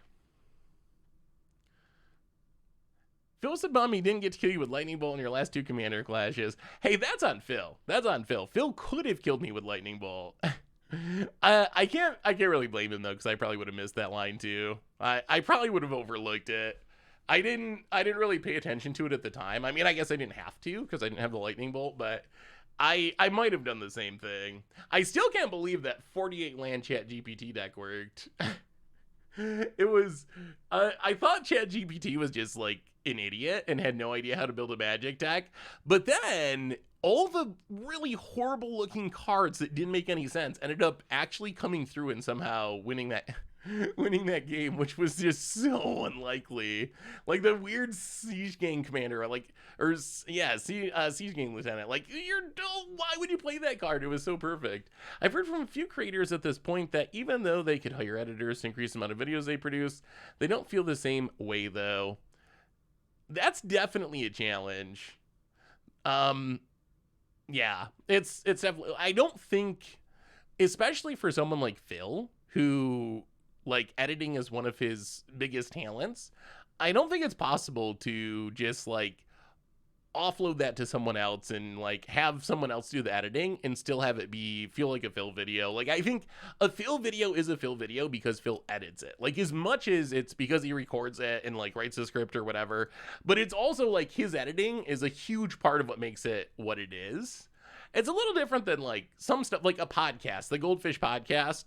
We have someone that edits that for us. Like that it really doesn't make a difference. You're just kind of like making sure everything sounds all right. If there's some obvious issue where something crashed, cutting that part out. But when it comes to like something like Phil's content, I don't think it'd be possible to like hire an editor that could do that. I guess maybe if you're hiring like movie studio editor or something, but yeah, it'd be tough. Phil should just edit your videos. Yeah, Phil, we need to clone Phil a few times. We need just like an editing Phil, several editing Phils. Autumn Jake, welcome to the Fishbowl for the 74th month. Thank you for your subscription. Big subscription, thank you. I like a commander match where everyone's using banned cards like you and Phil did. Yeah, so one thing I've been trying to figure out if that would be possible. And I was actually talking to someone from Daybreak Games who runs Magic Online now, and they mentioned that one thing they're working on is Freeform Commander, which would actually make that possible. The main reason we can't do like a ban card episode is you literally cannot do it on Magic Online right now. You have to play by the official rules of Commander. But once they actually have a freeform Commander mode, which is apparently something that's going to hopefully happen in the not super distant future, then we can do banned commanders and do all kinds of cool stuff like that. So hopefully that'll be coming.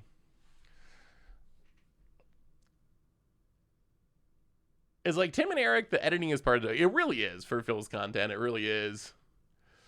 I actually kind of like editing. I don't do it nearly as much just because I'm usually making content. Oh no.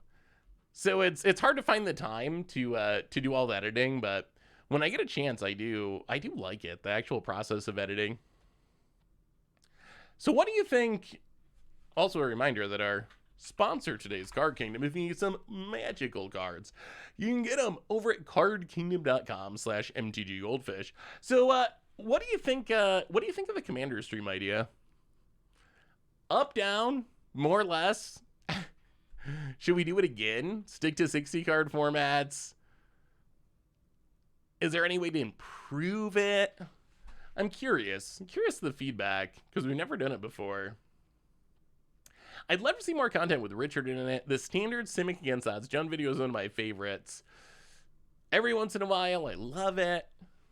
Huge fan, very chill, lots of time to chat, people can get involved.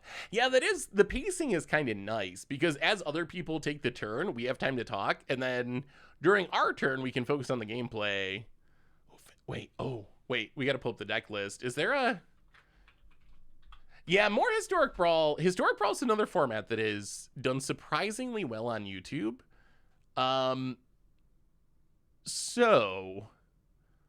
So I think trying that on stream at some point, we've done it a little bit, but trying more of that on stream could be good. Can this finale do anything good? Everyone is tapped out, like literally tapped out. We have no food. 1, 2, 3, 4, 5, 6. I don't know. I don't think we have enough mana to do everything we need to do. We do have this though. So if we can make, wow, is there a way we can do it? This is going to be very, very, very interesting. If Sam only was a little cheaper, life would be so good. All right, we're going to play the command tower. 1, 2, 3, 4, 5, 6. So we're going to play Sam.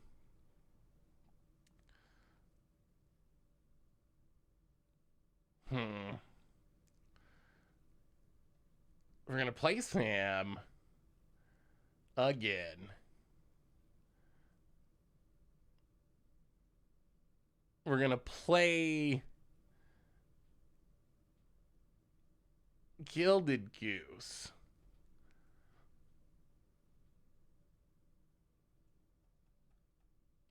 Make some tokens. Oh, we're just like constantly just short mana wise. So that's 2 food. So if we play this, we make a food and we make more green mana. But green mana doesn't do it. Oh, are we just gonna have to pass and like discard a million cards to hand size? Probably. Depressingly. All right, 1, 2, 3. So play this. Oh, we've been like right on the edge of being able to like really go off for this entire game. Just constantly like a mana short. So food. Play a Peregrine Took using our food mana.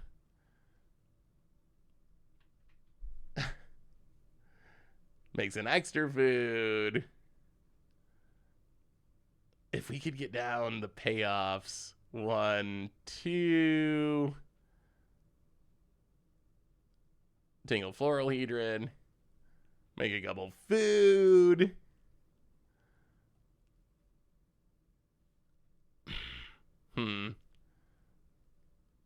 And this is where we kind of fizzle, right? Tap those.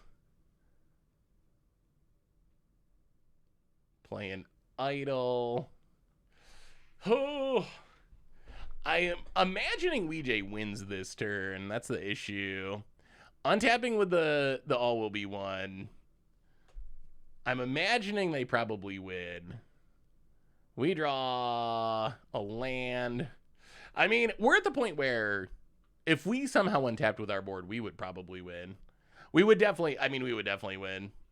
We probably shouldn't be saying that because I don't know how many of our opponents are listening.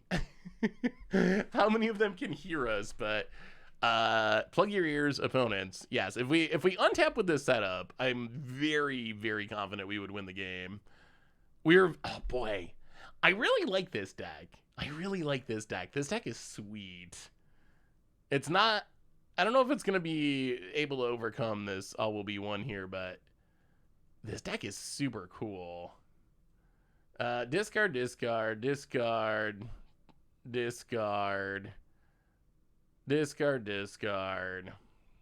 1, 2, 3, 4, 5, 6, 7. Is that right? Wait, 1, 2, 3, 4, 5, 6, 7, 8. Oh, we gotta discard one more. Ooh. All right, well, we're gonna discard the Onto Inversion. It is possible that this was the turn where we should have just Onto Inversioned instead of doing cool things. It might have been correct just to Onto Inversion and wait another turn rather than try to rebuild. That might have been the better line. Did I build this deck? Yes, this is a deck I built. So what we were missing there is just that because Sam was 6 mana to cast, we didn't have enough mana to, and because we had no food, we didn't have enough mana to Sam, make 3 food, and then sack 3 food to get back the manufacture. If we get back manufacture, I think we don't really go infinite in the traditional sense, but I think we would make enough tokens that we'd mill out the table to alter the brood and like draw a ton of cards, and like all of our tokens are making mana. I'm pretty sure we would just go off and win the game. Hey, what's up, Tizinger CG? How are you? Just a bump to see if you can help with the non-infinite mana win count. Oh, yeah. All right, opponents are going. This is a good time for us to look at deck list. Tazri, Stalwart Survivor. Chat, help me on this. I haven't really brewed around Tazri at all yet. We played, actually that's not true. We played Tazri in Historic, but I haven't brewed around it in Commander at all. Outside of infinite mana combos, what is the best way to finish the game in a Tazri Commander deck? Yeah, Sam returns to hand, which is actually an upside in some cases with some of our cast triggers. Yeah, Sam is non-token ETBs make a food. Sack 3 foods, return a historic card from your graveyard to your hand. If we return to the battlefield, we would have been able to just go off last turn. We'll see. I'm worried that Weejay's just gonna win the game here. That's my main concern, is that Weejay's just going to win. If not, we're gonna do really cool things. It is going to be sweet. Yeah, get him. Get Weejay. Maybe Carrick will just come down and take care of Weejay. The thing is, do they still have Ramos in the graveyard? Oh, wait. What do they have in there? I guess I should have looked in their graveyards, because we did mill a bunch. What can they actually oh, Displacer Kitten? Oh, God. Okay. Displacer Kitten, Sheoldred. Vorinclex. Sure, fair. That's some good clean magic. All right. Yep. Finale can get manufactured from the graveyard. It can. Although also, like, Sam can sack 3 foods to return to our hand, so that's also a possibility.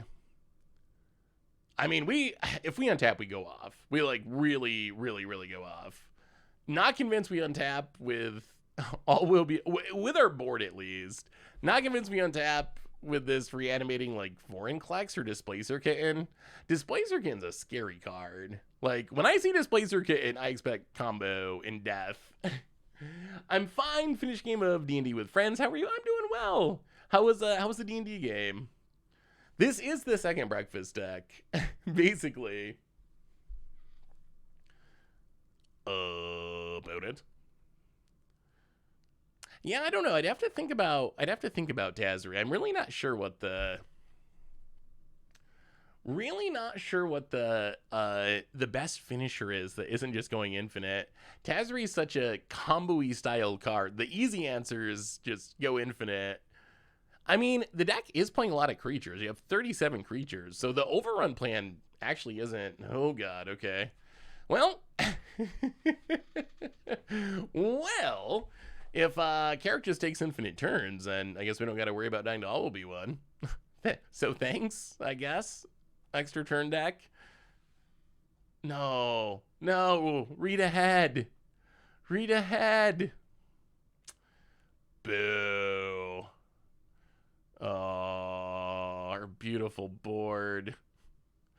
We didn't draw any protection. We didn't draw any heroic interventions or anything. Oh.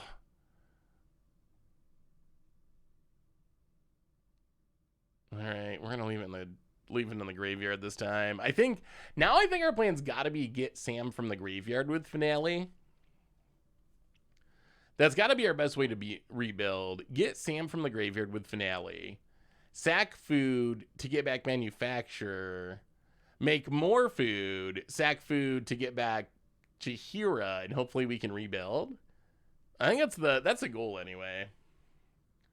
I don't know if that'll actually work. Why not sack food? Oh yeah, I guess we could have sacked to get some random. We could have sacked to get manufacturer back there, I guess. Yeah, I guess that would probably be worth it. I was just thinking we were just gonna Finale of Devastation it back, but maybe we should have just went for it there. Yeah, there's not even an option to read ahead, unfortunately. Well, let's see what Weejay can do. Actually, wait. Weejay might be dying. I don't know if I feel better about getting extra turn by Carrick than Weejay all will be wanting us. Honestly, if I was going to lose to someone, I think I would vote for Girdler Lurker.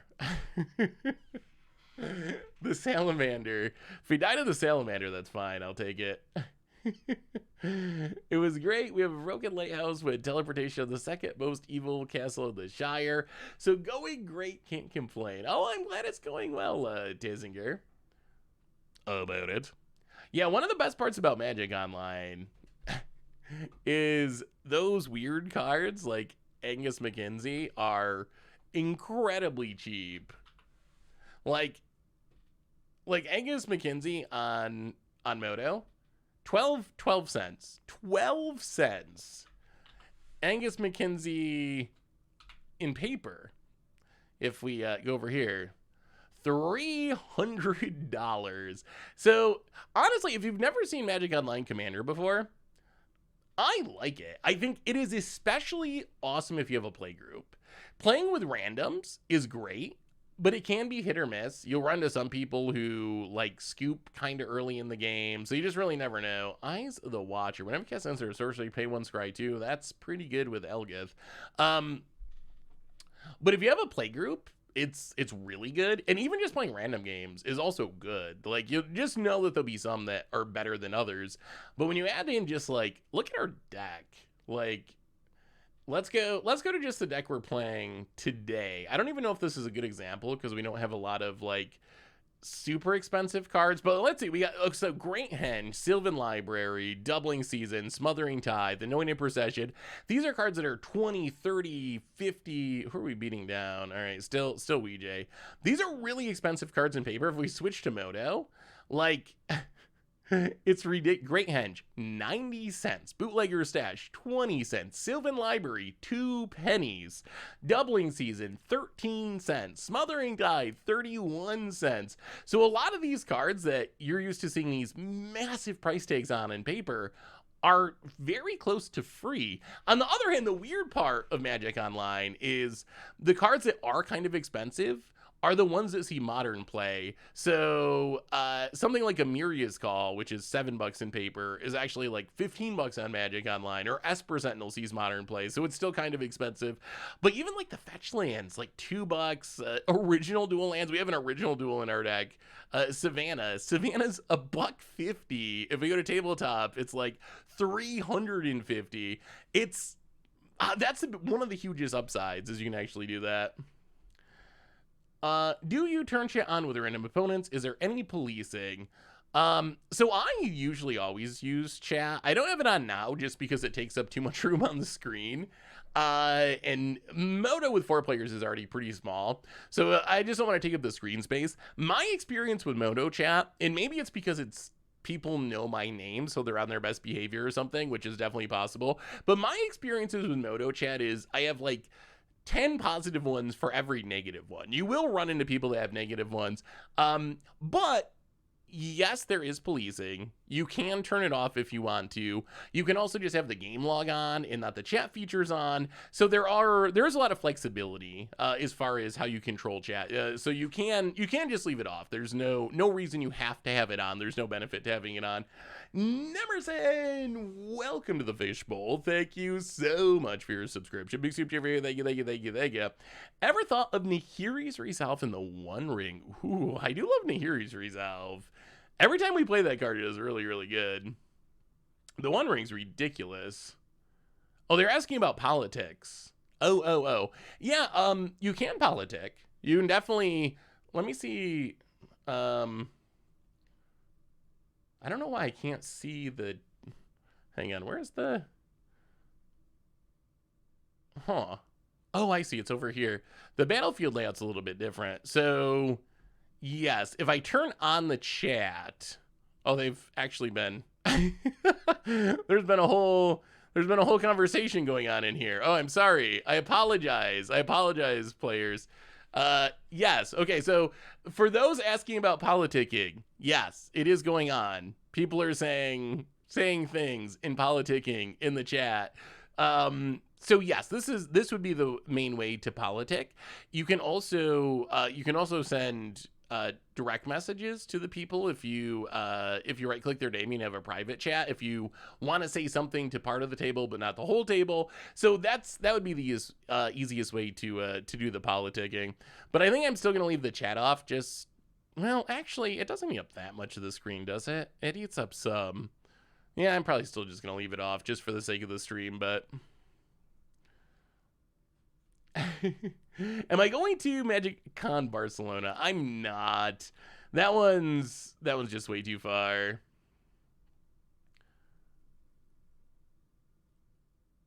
I don't know if you saw my chat earlier, but I was probably the D&T list you mentioned in the pod. Oh, was that you, Soda Master? Did you play against me with that? Did you lose to Fortunu? You blew up many of my lands, and then Fortunu eventually got there. That deck looks sweet. That actually... Ooh, wait. Who is Cyclonic Rifting? Is that Naz? Who's Cyclonic Rift is this? Is Naz Cyclonic Rifting, or... Oh, Cyclonic Rifting the Ramos. Oh, okay. I mean, that's good because it means we're not literally dead.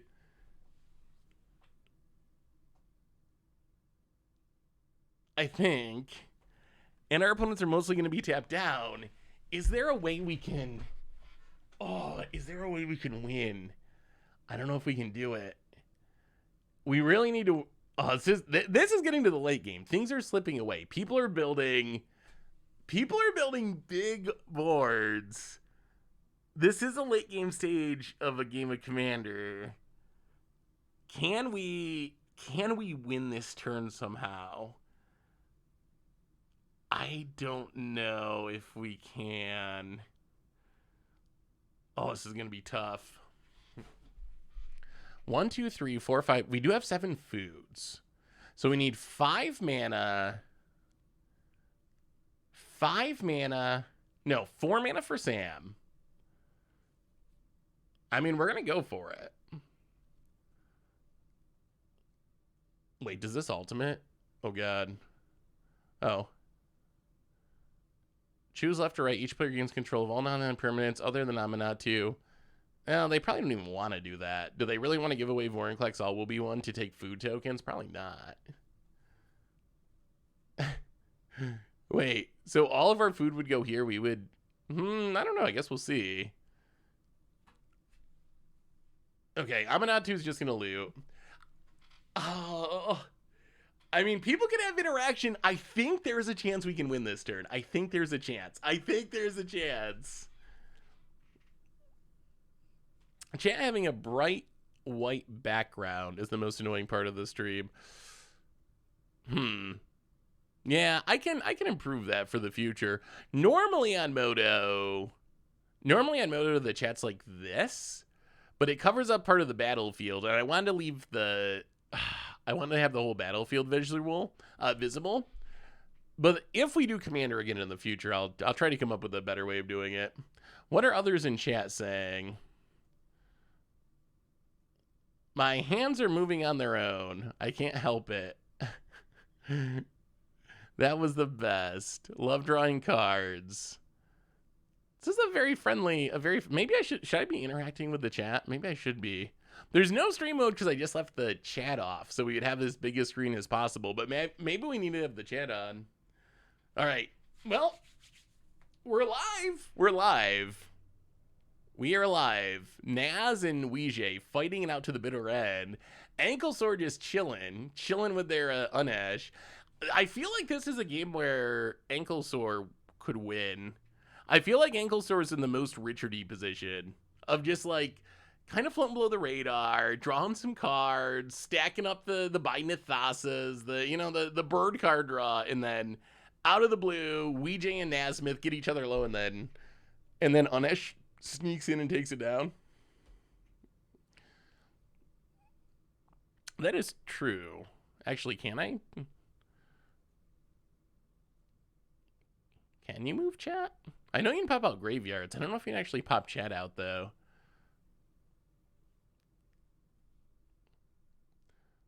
Yeah, Unesh is super sweet. The big problem Unesh had this game is the main combo piece, wherever it is in here.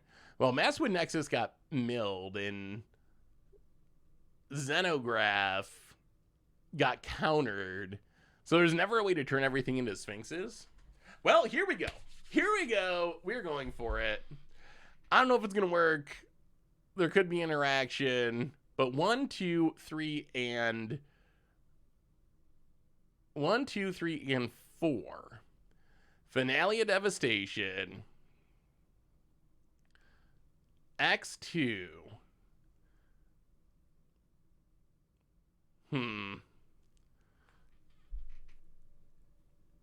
Get back Sam.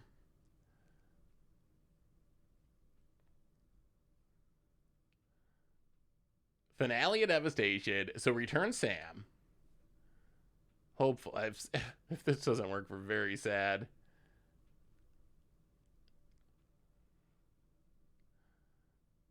Ouija, don't make me strip mine you. Don't make me strip mine that command tower. Alright, so get back Sam. And then Sam. So we sack 3 food to get back Academy Manufacturer.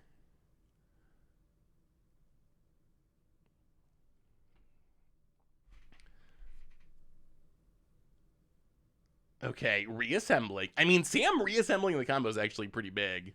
It is pretty big. Let him know in chat.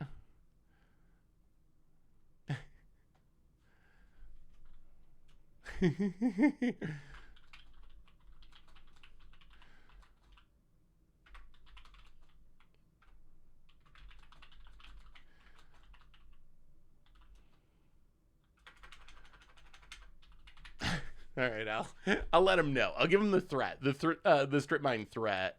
1, 2, 3. So now we play Academy Manufacturer.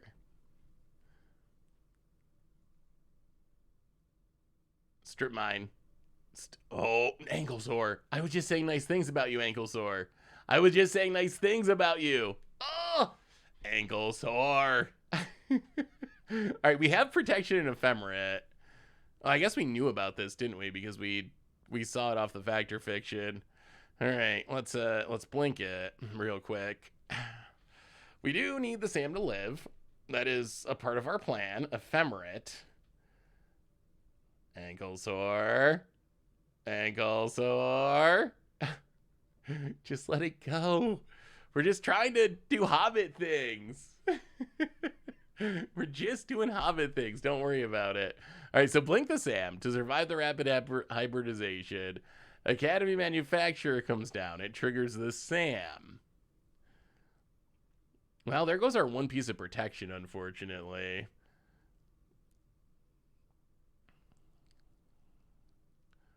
All right, that triggers. We make some things.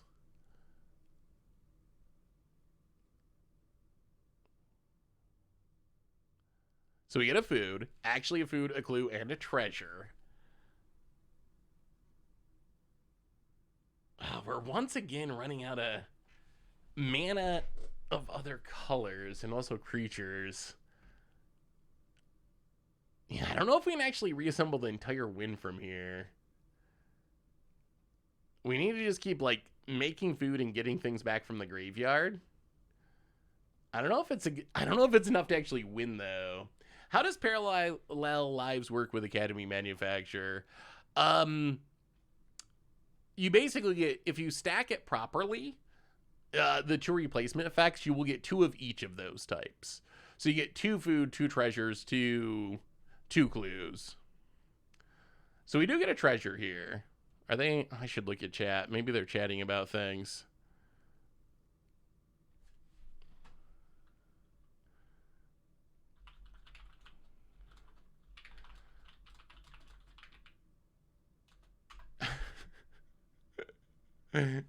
So VJ saying, if I interact, are you going to kill me? And I'm telling him that I'm going to strip mine him. Which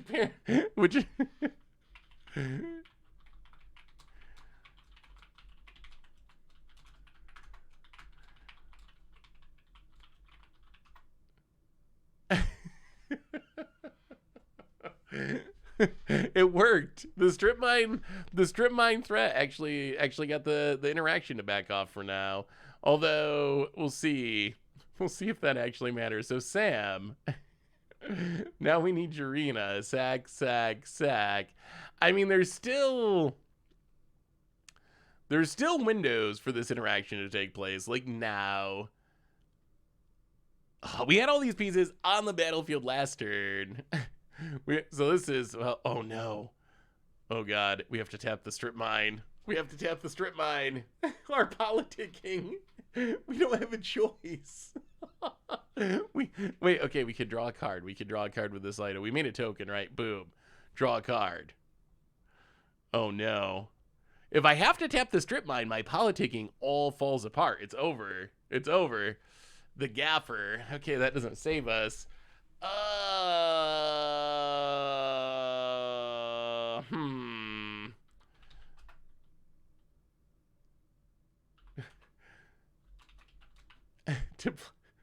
To play Jahiria, I need to tap the strip mine.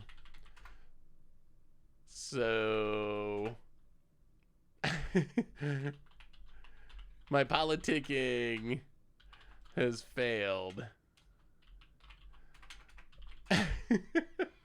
What else can we do if we don't play Jarina? Then it just ends. Our turn just ends. Yeah.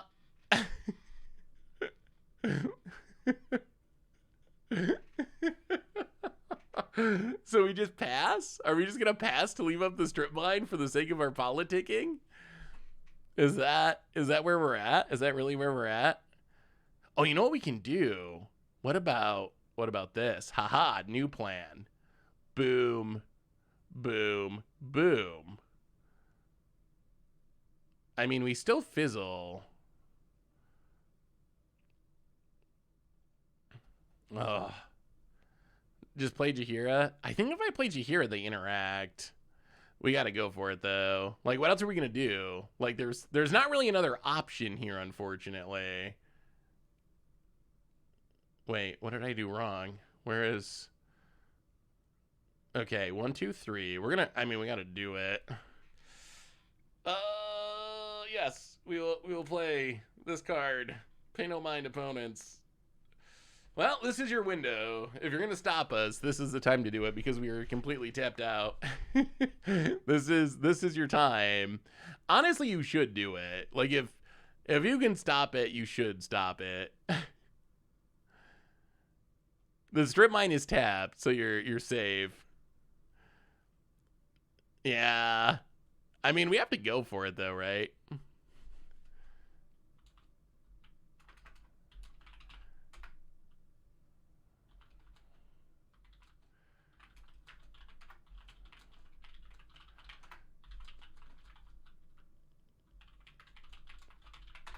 I am being honest that they're saying, like, am I going to win if this resolves? Do I string together a lethal board? It's possible.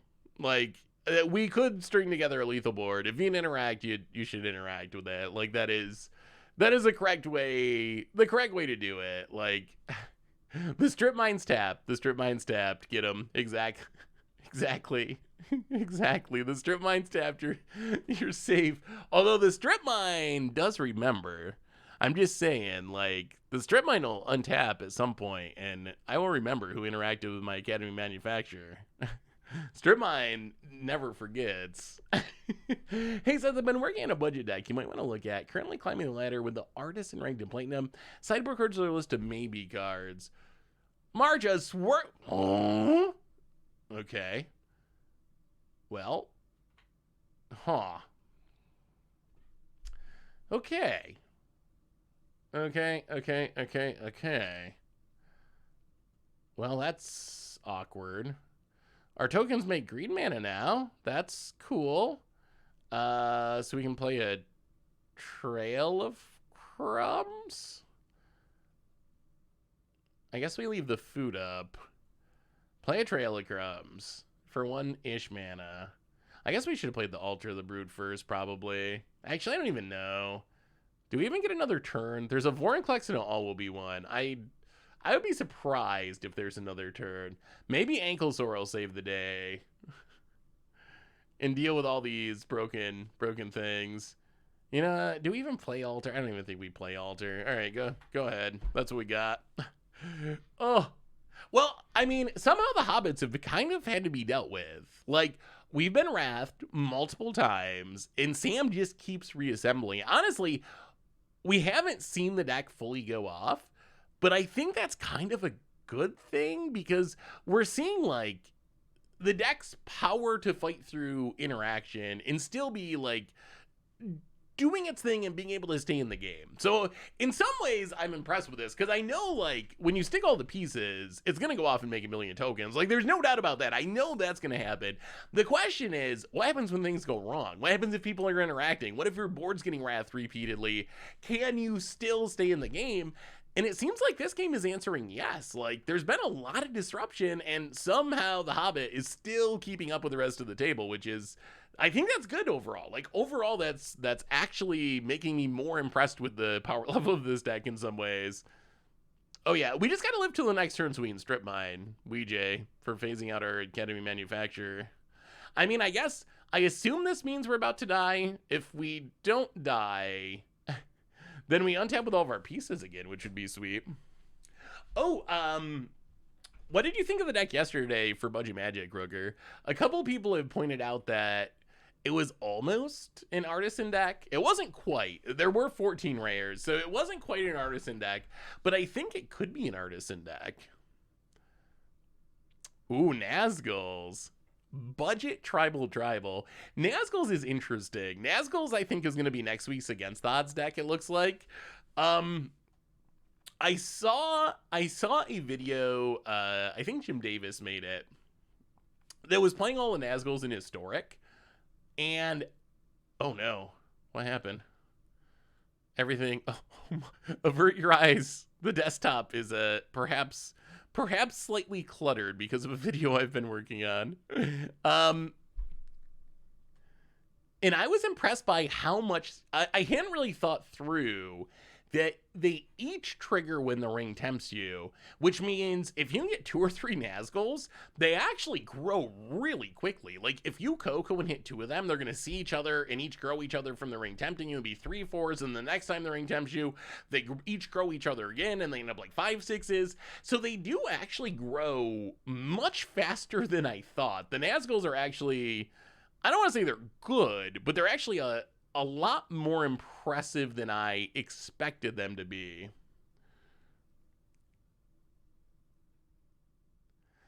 Yes, we are commandering on Magic Online today. Oh, also, if you were someone who asked about the second game, I thought we were gonna die like an hour ago to Ramos going off. Less likely we do a second Commander game today, because by the time this game ends, I don't think we're gonna have enough time to do a second Commander game. That's the one challenge with Commander streams, is Commander games can take a long time. How do you take and balance that when it comes to a stream? You could play a game and it's over in an hour.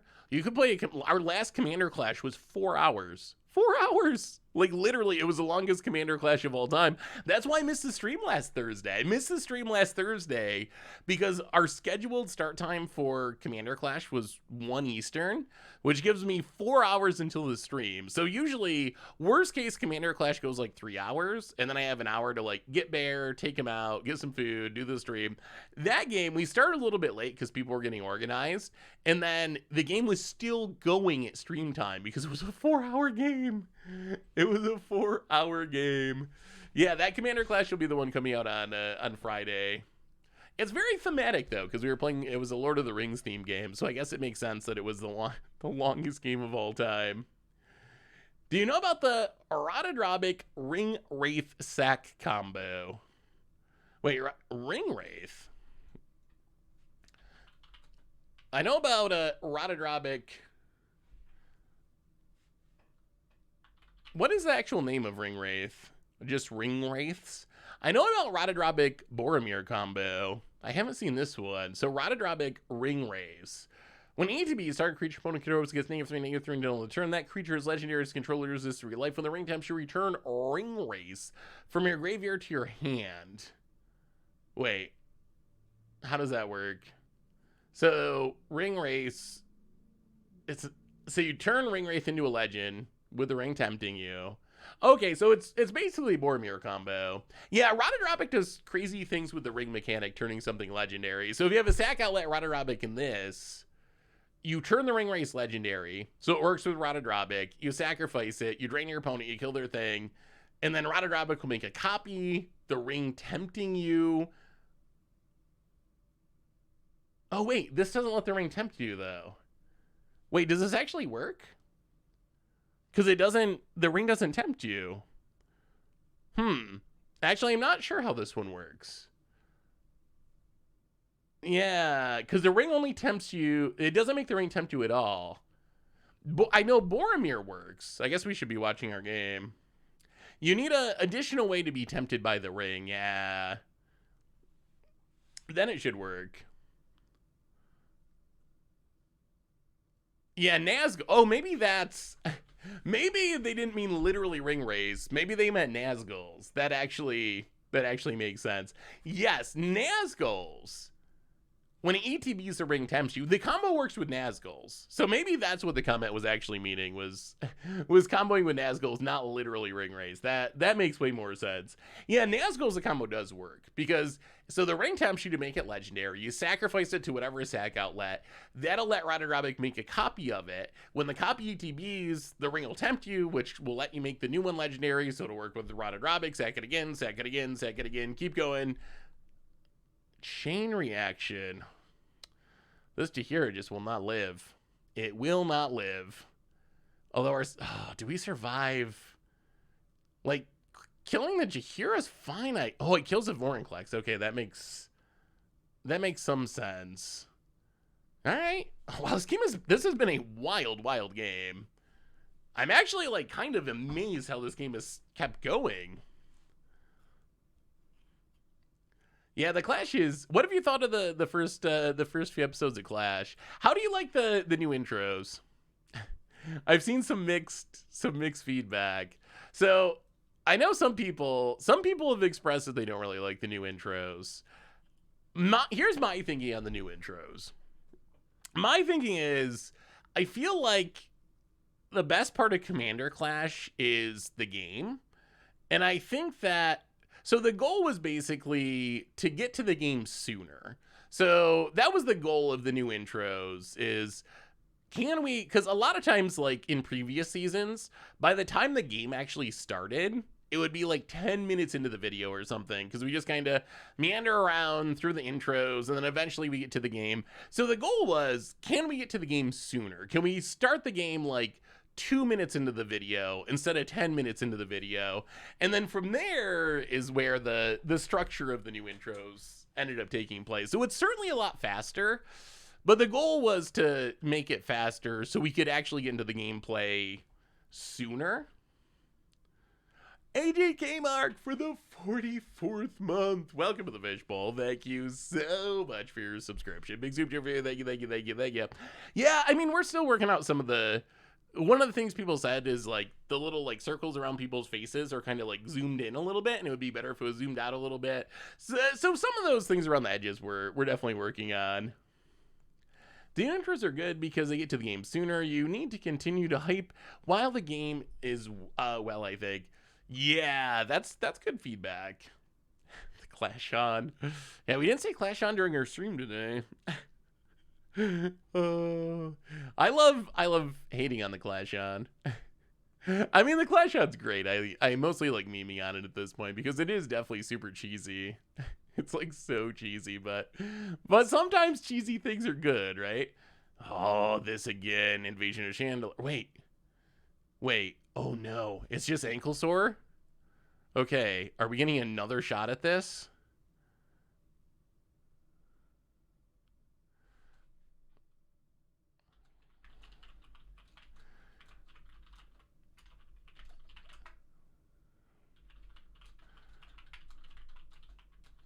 All right. Oh, L1v1, X2, hitting my face, yes. I think we get another shot at this. I think we get another shot. Johan Levar, welcome to the Fishbowl. Thank you so much for your subscription. Big scoops here for you. Thank you, thank you, thank you, thank you. Okay. Okay, do we get another shot? Do we get another shot at... Do we get another shot at this? Everyone thinks that L1v1 is scary, and they are scary, but... Don't underestimate the Hobbits is. The Hobbits is about to do things. When are they getting back from the graveyard? I don't even know. The graveyard's so full. All kinds of good things, I'm sure. Could Commander Moto streams happen like twice a month? I'd love to join a game at some point. I wanted to try the Moto stream and see what the feedback was, what the views were like, what people thought. I think it could be fun to do more of them. So I don't know if I can commit to twice a month or anything, but there will be more, I think. Exactly how many will depend on all of those things. Like, do you like them? Do you want to see more of them? Do people watch them? All that kind of stuff. But yes, Magical Hacker, your name can be at the top of the list for the next one. This one also kind of came out of the blue. So in the future, if we're doing a commander stream, I will try to give people a heads up. So if you want to make sure, if you're someone who wants to play, you can try to make sure that you're around during that stream in specific. So I'll try to give you a heads up in the future. This one just kind of came together at the last minute. I was like, I kind of want to try it, like, see how it goes. I really want to play this Sam deck. So, well, I'm glad you're liking it, Outrageous Tyrannosaurus. Welcome to the Fishbowl, by the way, Magical Hacker. Thank you for your subscription. Big soup for you. Thank you, thank you, thank you, thank you. Maybe like once a month. I also really like that it's another way we can actually play together, because that is something that people ask about a lot. These streams are better than Draft Worth and other formats. Yeah, I mean, so that's the thing. We're definitely a constructed 60-card janky brew stream. That's what my content's always been, so... That's still going to be the focus. I don't think we're going to see, a shift to where we're playing Commander most streams and then once in a while doing a constructed stream or whatever. But I think expanding it out probably makes sense to throw in some Commander, to throw in some Historic Brawl. Are we dead? That's another All Will Be one. Jeez. Okay, so essentially we need to win this turn or else. That is 3 All Will Be ones. So, oh goodness. Okay, 4 counters, that's 12 damage, but Weejay's tapped out now. They're going at Naz. Okay, we just gotta win. We just gotta win. Simple, easy. We are, our salmon manufacturer gonna phase back in. So I actually think there is... I'm a little worried about ankle. Oh no, these ones are growing at us. I'm a little worried about Ankle Sore having this blue mana up. Although one Ankle Sore have stopped one of these All Will Be ones. If you had a counter, you gotta think Ankle Sore would be going at one of these All Will Be ones, not saving it to deal with us playing a Hobbit, right? All right. Well, this is it. Either we find a way to do it this turn, or we are definitely everyone is dead to these All Will Be ones. This is the turn cycle. This is the turn cycle. Did you ever try my janky No Rest for the Genesis Chamber combo I emailed you? I never actually played it yet, just another Dave. I remember that deck though, such a unique idea. So it's something I'd still like to try. I forgot about it, started doing other things, and never actually played it. But it is a really cool brew. All right, down to 14. Here we go. Here we go. If Ankle Source counters us, I'm gonna cry. Alright, our stuff phases back in. Weejay's tapped out. Nasmith's tapped out. Ankle Sore's not tapped out, but whatever. Alright, so we get an Ephemerate. Ephemerate, I guess we blink the Manufacture. Just to, I mean, we're not winning by attacking with Manufacture, so... Cast without paying its mana cost. Yes. All right, so blank Manufacture. Trigger. Well, here goes nothing. All right, that's going to make a food and a clue and a treasure. Nazgul's on Moto. Let me look it up. I think they're like super cheap.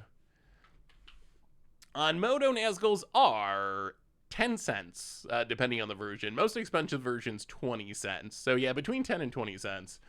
All right, so we make some stuff. So, 1, 2, 3, 4. How about a parallel lives? Yes, just a parallel lives. Don't worry about it. And then I think we'll play a Gala Greeter. This should be decent. Should be decent. Okay, that's gonna trigger. Yes, yes, yes. So you want the doubling seat. You want to click the parallel lives effect first. So now we should get 2 of each, which we do. So now 1, 2, and 3 play a gaffer.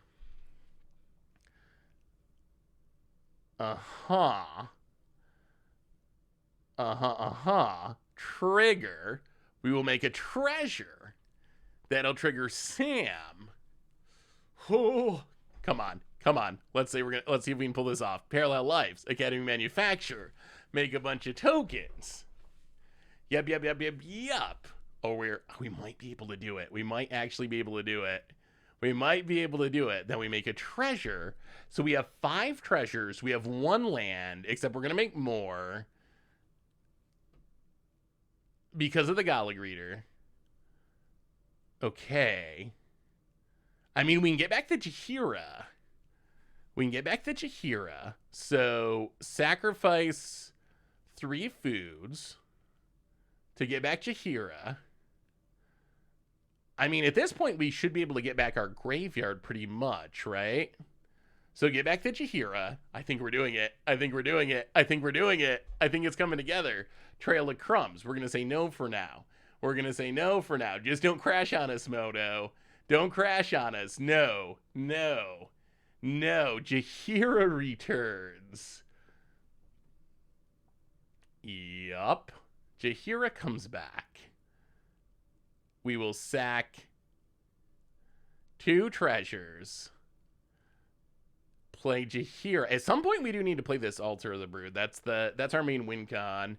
So sack. All right. If this resolves, I think we're good. Jaheira. Does it resolve? Oh my goodness, it does. Okay, we'll gain 2 life. Not that it really matters. Sam triggers a bunch of times. Oh, we're good. Parallelized Academy manufacturer. We're getting there through all the wraths. Now we have all the mana. We get to play all of our things, and this is going to be sweet. All right, triggers gain life. All of our tokens tap for mana now. So now 1. Oh, this is going to get wild. 2, 3, 4, 5. Doubling season. Yeah. Just doubling season. That's fine. It's fine. Good clean magic. How about an Altar of the Brood? Let's also play that one. Don't worry about it. 1, 2, 3, and 4.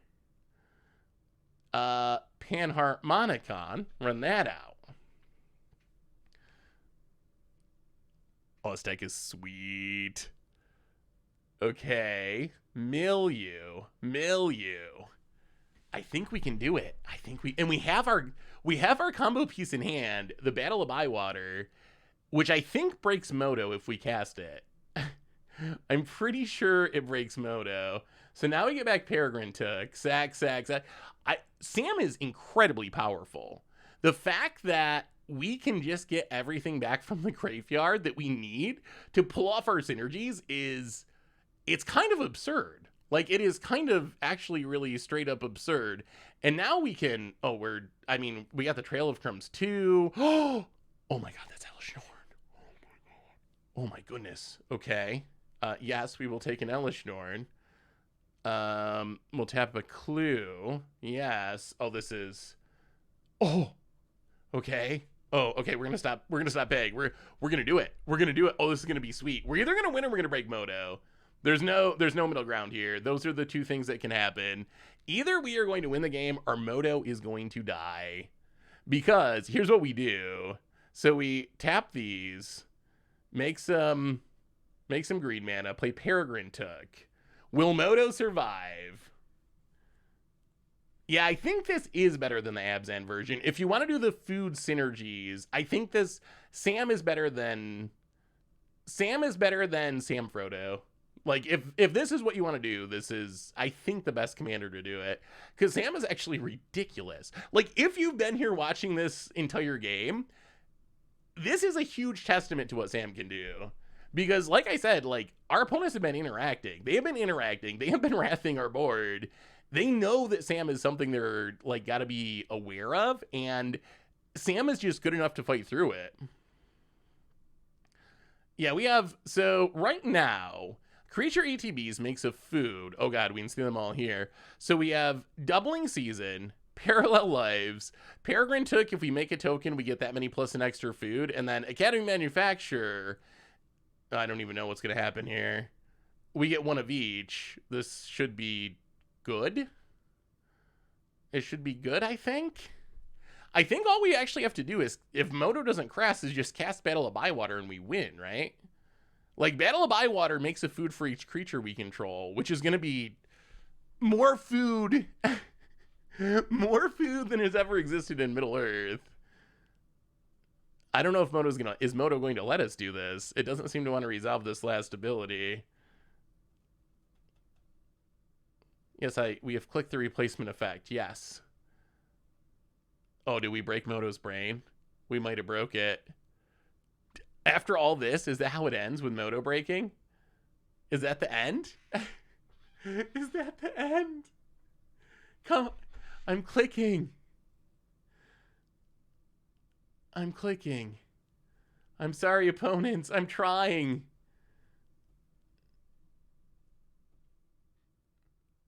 Oh! Oh! Oh! It did it! It did it! Moto did it! Oh god. Wait, is this just win by itself? I did not realize how many triggers we were getting here. Oh my... Oh, jeez! Hey, Weejay, your deck looked really sweet, too. Oh my... Wow. Wow. Yeah, Moto's... I'm sorry I'm not playing faster, Weejay. The Moto is really lagging. I'm pretty sure I win here, because I can just cast Battle of Bywater. That is assuming that this actually resolves. Hey, what's up? Oh, no! Moto! Oh, Hobbit's too big for Moto's brain. Too big for Moto's brain. Too much food. Too much food.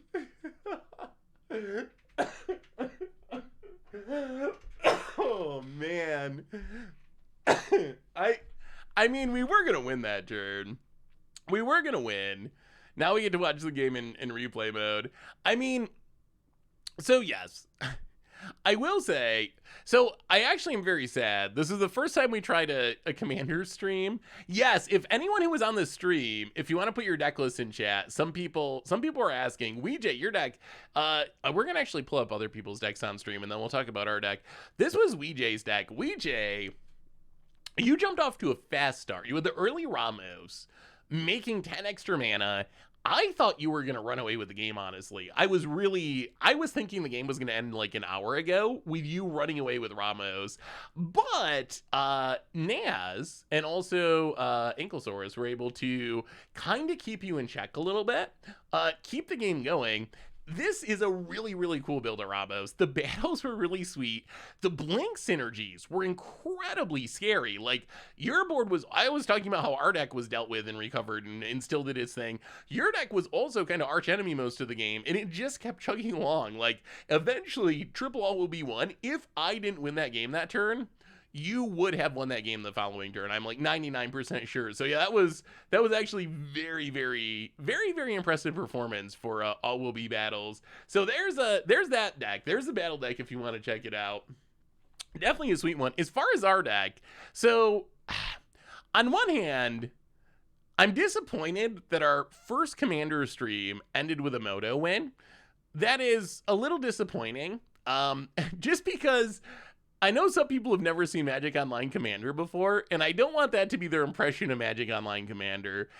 Honestly, yes, that does happen on occasion, especially when you have tens or hundreds of permanents and triggers on the board. Like, once you get those massive stacks on like turn 10, turn 15 of a game, that's when eventually you can overload Magic Online's brain. Honestly, we play it every week for Commander Clash, and I would say under 10% of our games end in crashes. I think we have actual stats. It might be closer to like 5%. So 1 out of every 10, 1 out of every 20 games, something like that's going to happen. Yeah, beat the table and the game. But you got to see a lot of like really cool synergies. One of the big upsides of Moto is we drew the Elish Norn, but we didn't actually get it on the battlefield before we broke Moto's brain. I don't even think we needed to play it. Like, I was underestimating how many tokens all those replacement effects made.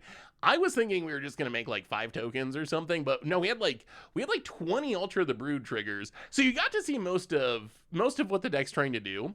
The deck, I'll pull up the deck list as well. So the deck, I love this deck. If you've ever seen Lannis decks, Sam does what Lannis does, but like a million times better. If you want to do Academy Manufacturer shenanigans, Sam is the perfect commander. Like, it couldn't be better.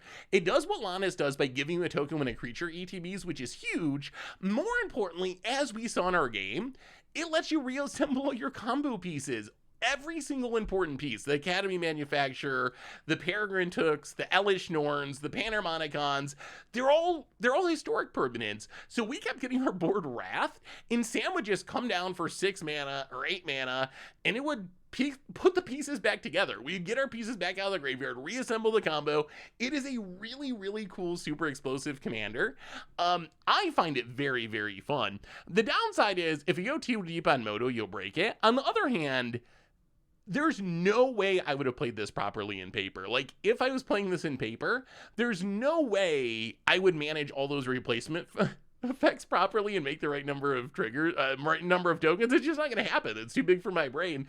So if you decide to build around this card, I mean, you really got to see a pretty good example of the deck. As far as winning the game, that was the one thing I was kind of stuck on. Like, how do I actually win with this deck? What's our plan for closing out the game? And you got to see one of the plans. One of the plans is, if I can scroll over here, one of the plans is Ultra the Brood.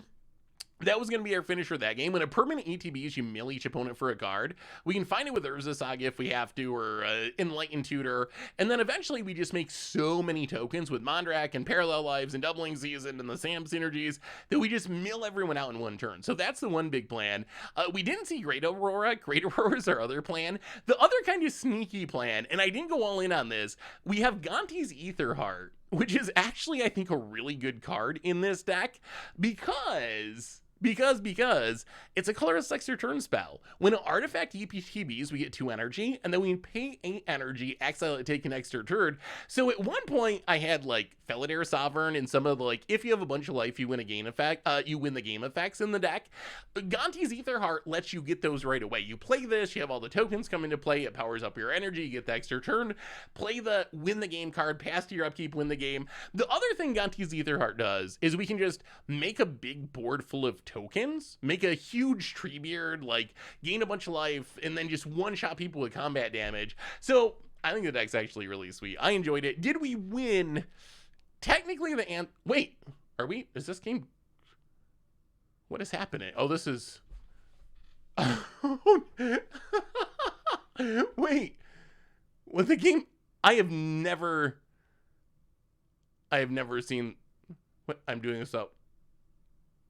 I actually had to click something. I'm so confused. The game's like halfway working. So weird. We didn't technically win. Technically Moto won, But I think I would count it as a win. I'm pretty confident we would have won that turn. Apparently no one had any interaction, so I'm pretty sure we were gonna win. Here's my Sphinx Edric deck. Oh, it was Sphinx. Yeah. I was wondering at first. So you played the Unash. I like how budget friendly this is, Ankle Sore. Free on Magic Online with the rental programs, under $100 in paper. I was wondering, I started seeing all these cheap blue creatures, like, wait a minute, what is the plan here? Of course the plan is to turn them into Sphinxes, and then you go off. Like, you saw our deck get to go off. I mean, our opponent's deck has that ability, Unash plus a Maskwood Nexus or a Xenograph, to turn everything into Sphinxes. Then all your 1 mana, like Artificer's Intuition, Fairy Seers, Girdled Lurkers, are Factor Fictions. You draw through your deck at lightning speed, eventually find your Eldrazi Monument, and just like win the game that way. That was a sweet performance, Egglesor. I appreciated seeing that deck in action. Yeah, we ended up breaking it. We literally, by it, not the format, but Moto, with too many tokens with Samwise. But, and let's see, Naz's deck, the last deck we haven't looked at yet of our opponents. So Naz was playing budget. Ooh, I didn't realize it was a budget deck. Boy, you can fit a lot of. I mean, if you need a testament to Moto being cheap, we are seeing Elrond's Epiphanies, extra turn spells, Capture of Zanghai, like a lot of really expensive paper cards showing up in this crack Eglith deck. But it's only $13 on Magic Online. It's like super cheap on Magic Online. Consecrated Sphinx, like we got Cyclonic Rift, Capture. So this is kind of like a spell sling. Look at all the staples in this deck. Like, again, that's one of the upsides of playing Commander on Moto, is you just get the staples at like a pretty massive discount. I was very scared of your deck. Once I saw on like turn 3 or turn 4, you start discarding extra turn spells, I was very worried that we were just going to get infinite turned with crack and other spell copying effects. However, you ended up playing the role of the good guy through most of that game, which is kind of funny. Like, you ended up being the hero that kept the all will be one stuff kind of in check. Is $1 equivalent to 1 tick? Yes, you can buy a tick in the Magic Online store for $1. So if you see 13 ticks, that would, you can, if you know how to navigate the economy, you can make it even a little bit cheaper by shopping around and doing this and that. But base level, yes, it means you could buy this deck for $13 essentially. But yeah, so I was very scared, Naz, that you were just gonna like infinite turn us, but instead you actually kind of were the hero. It was cool to see Elgith go off. Like, that's a commander I've never played. It's got a really cool ability of turning your scry into draw, and it actually got to do some pretty sweet things in this game. Doubly impressive it was a 13 tick budget deck. So anyway, everyone, I think that brings us to the end of our stream for today. So our game, about 2 hours and 40 minutes. So that's roughly our normal stream time. But let me know what you think. Is this something you would like to see again in the future? Like, again, we're still a 60 card constructed stream. Come back on Thursday. We'll be playing some Janky Brews in Modern or Historic or something. But let me know. Give me your feedback. It doesn't even have to be today. Is it something you'd like to see more in the future? Is it something you'd like to play in the future? I know Magical Hacker, you're definitely on the list for next time we do it. But if it's something you're interested in, let me know, and we'll add more of them into the streaming rotation. Like I said, though, we'll be back on Thursday. There's some Modern decks I really want to play. If you're waiting for Modern, by the way, so tomorrow's Against the Odds is not Modern.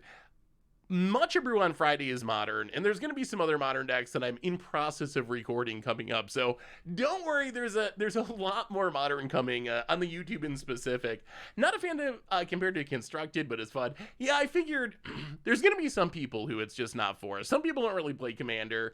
So, but I appreciate the feedback from everyone. When am I playing again? Crack was more than half the budget on Moto and in paper. You can remove like 3 cards in the deck to make it sub 80. Yeah, my deck was the expensive deck, mostly because of I guess the Mana Beast is fairly expensive, and you know what we need reprinted the most? Well, one of the things is these token doublers, Parallel Lives Doubling Season, Anointed Procession. That by itself is adding like $300 to the deck.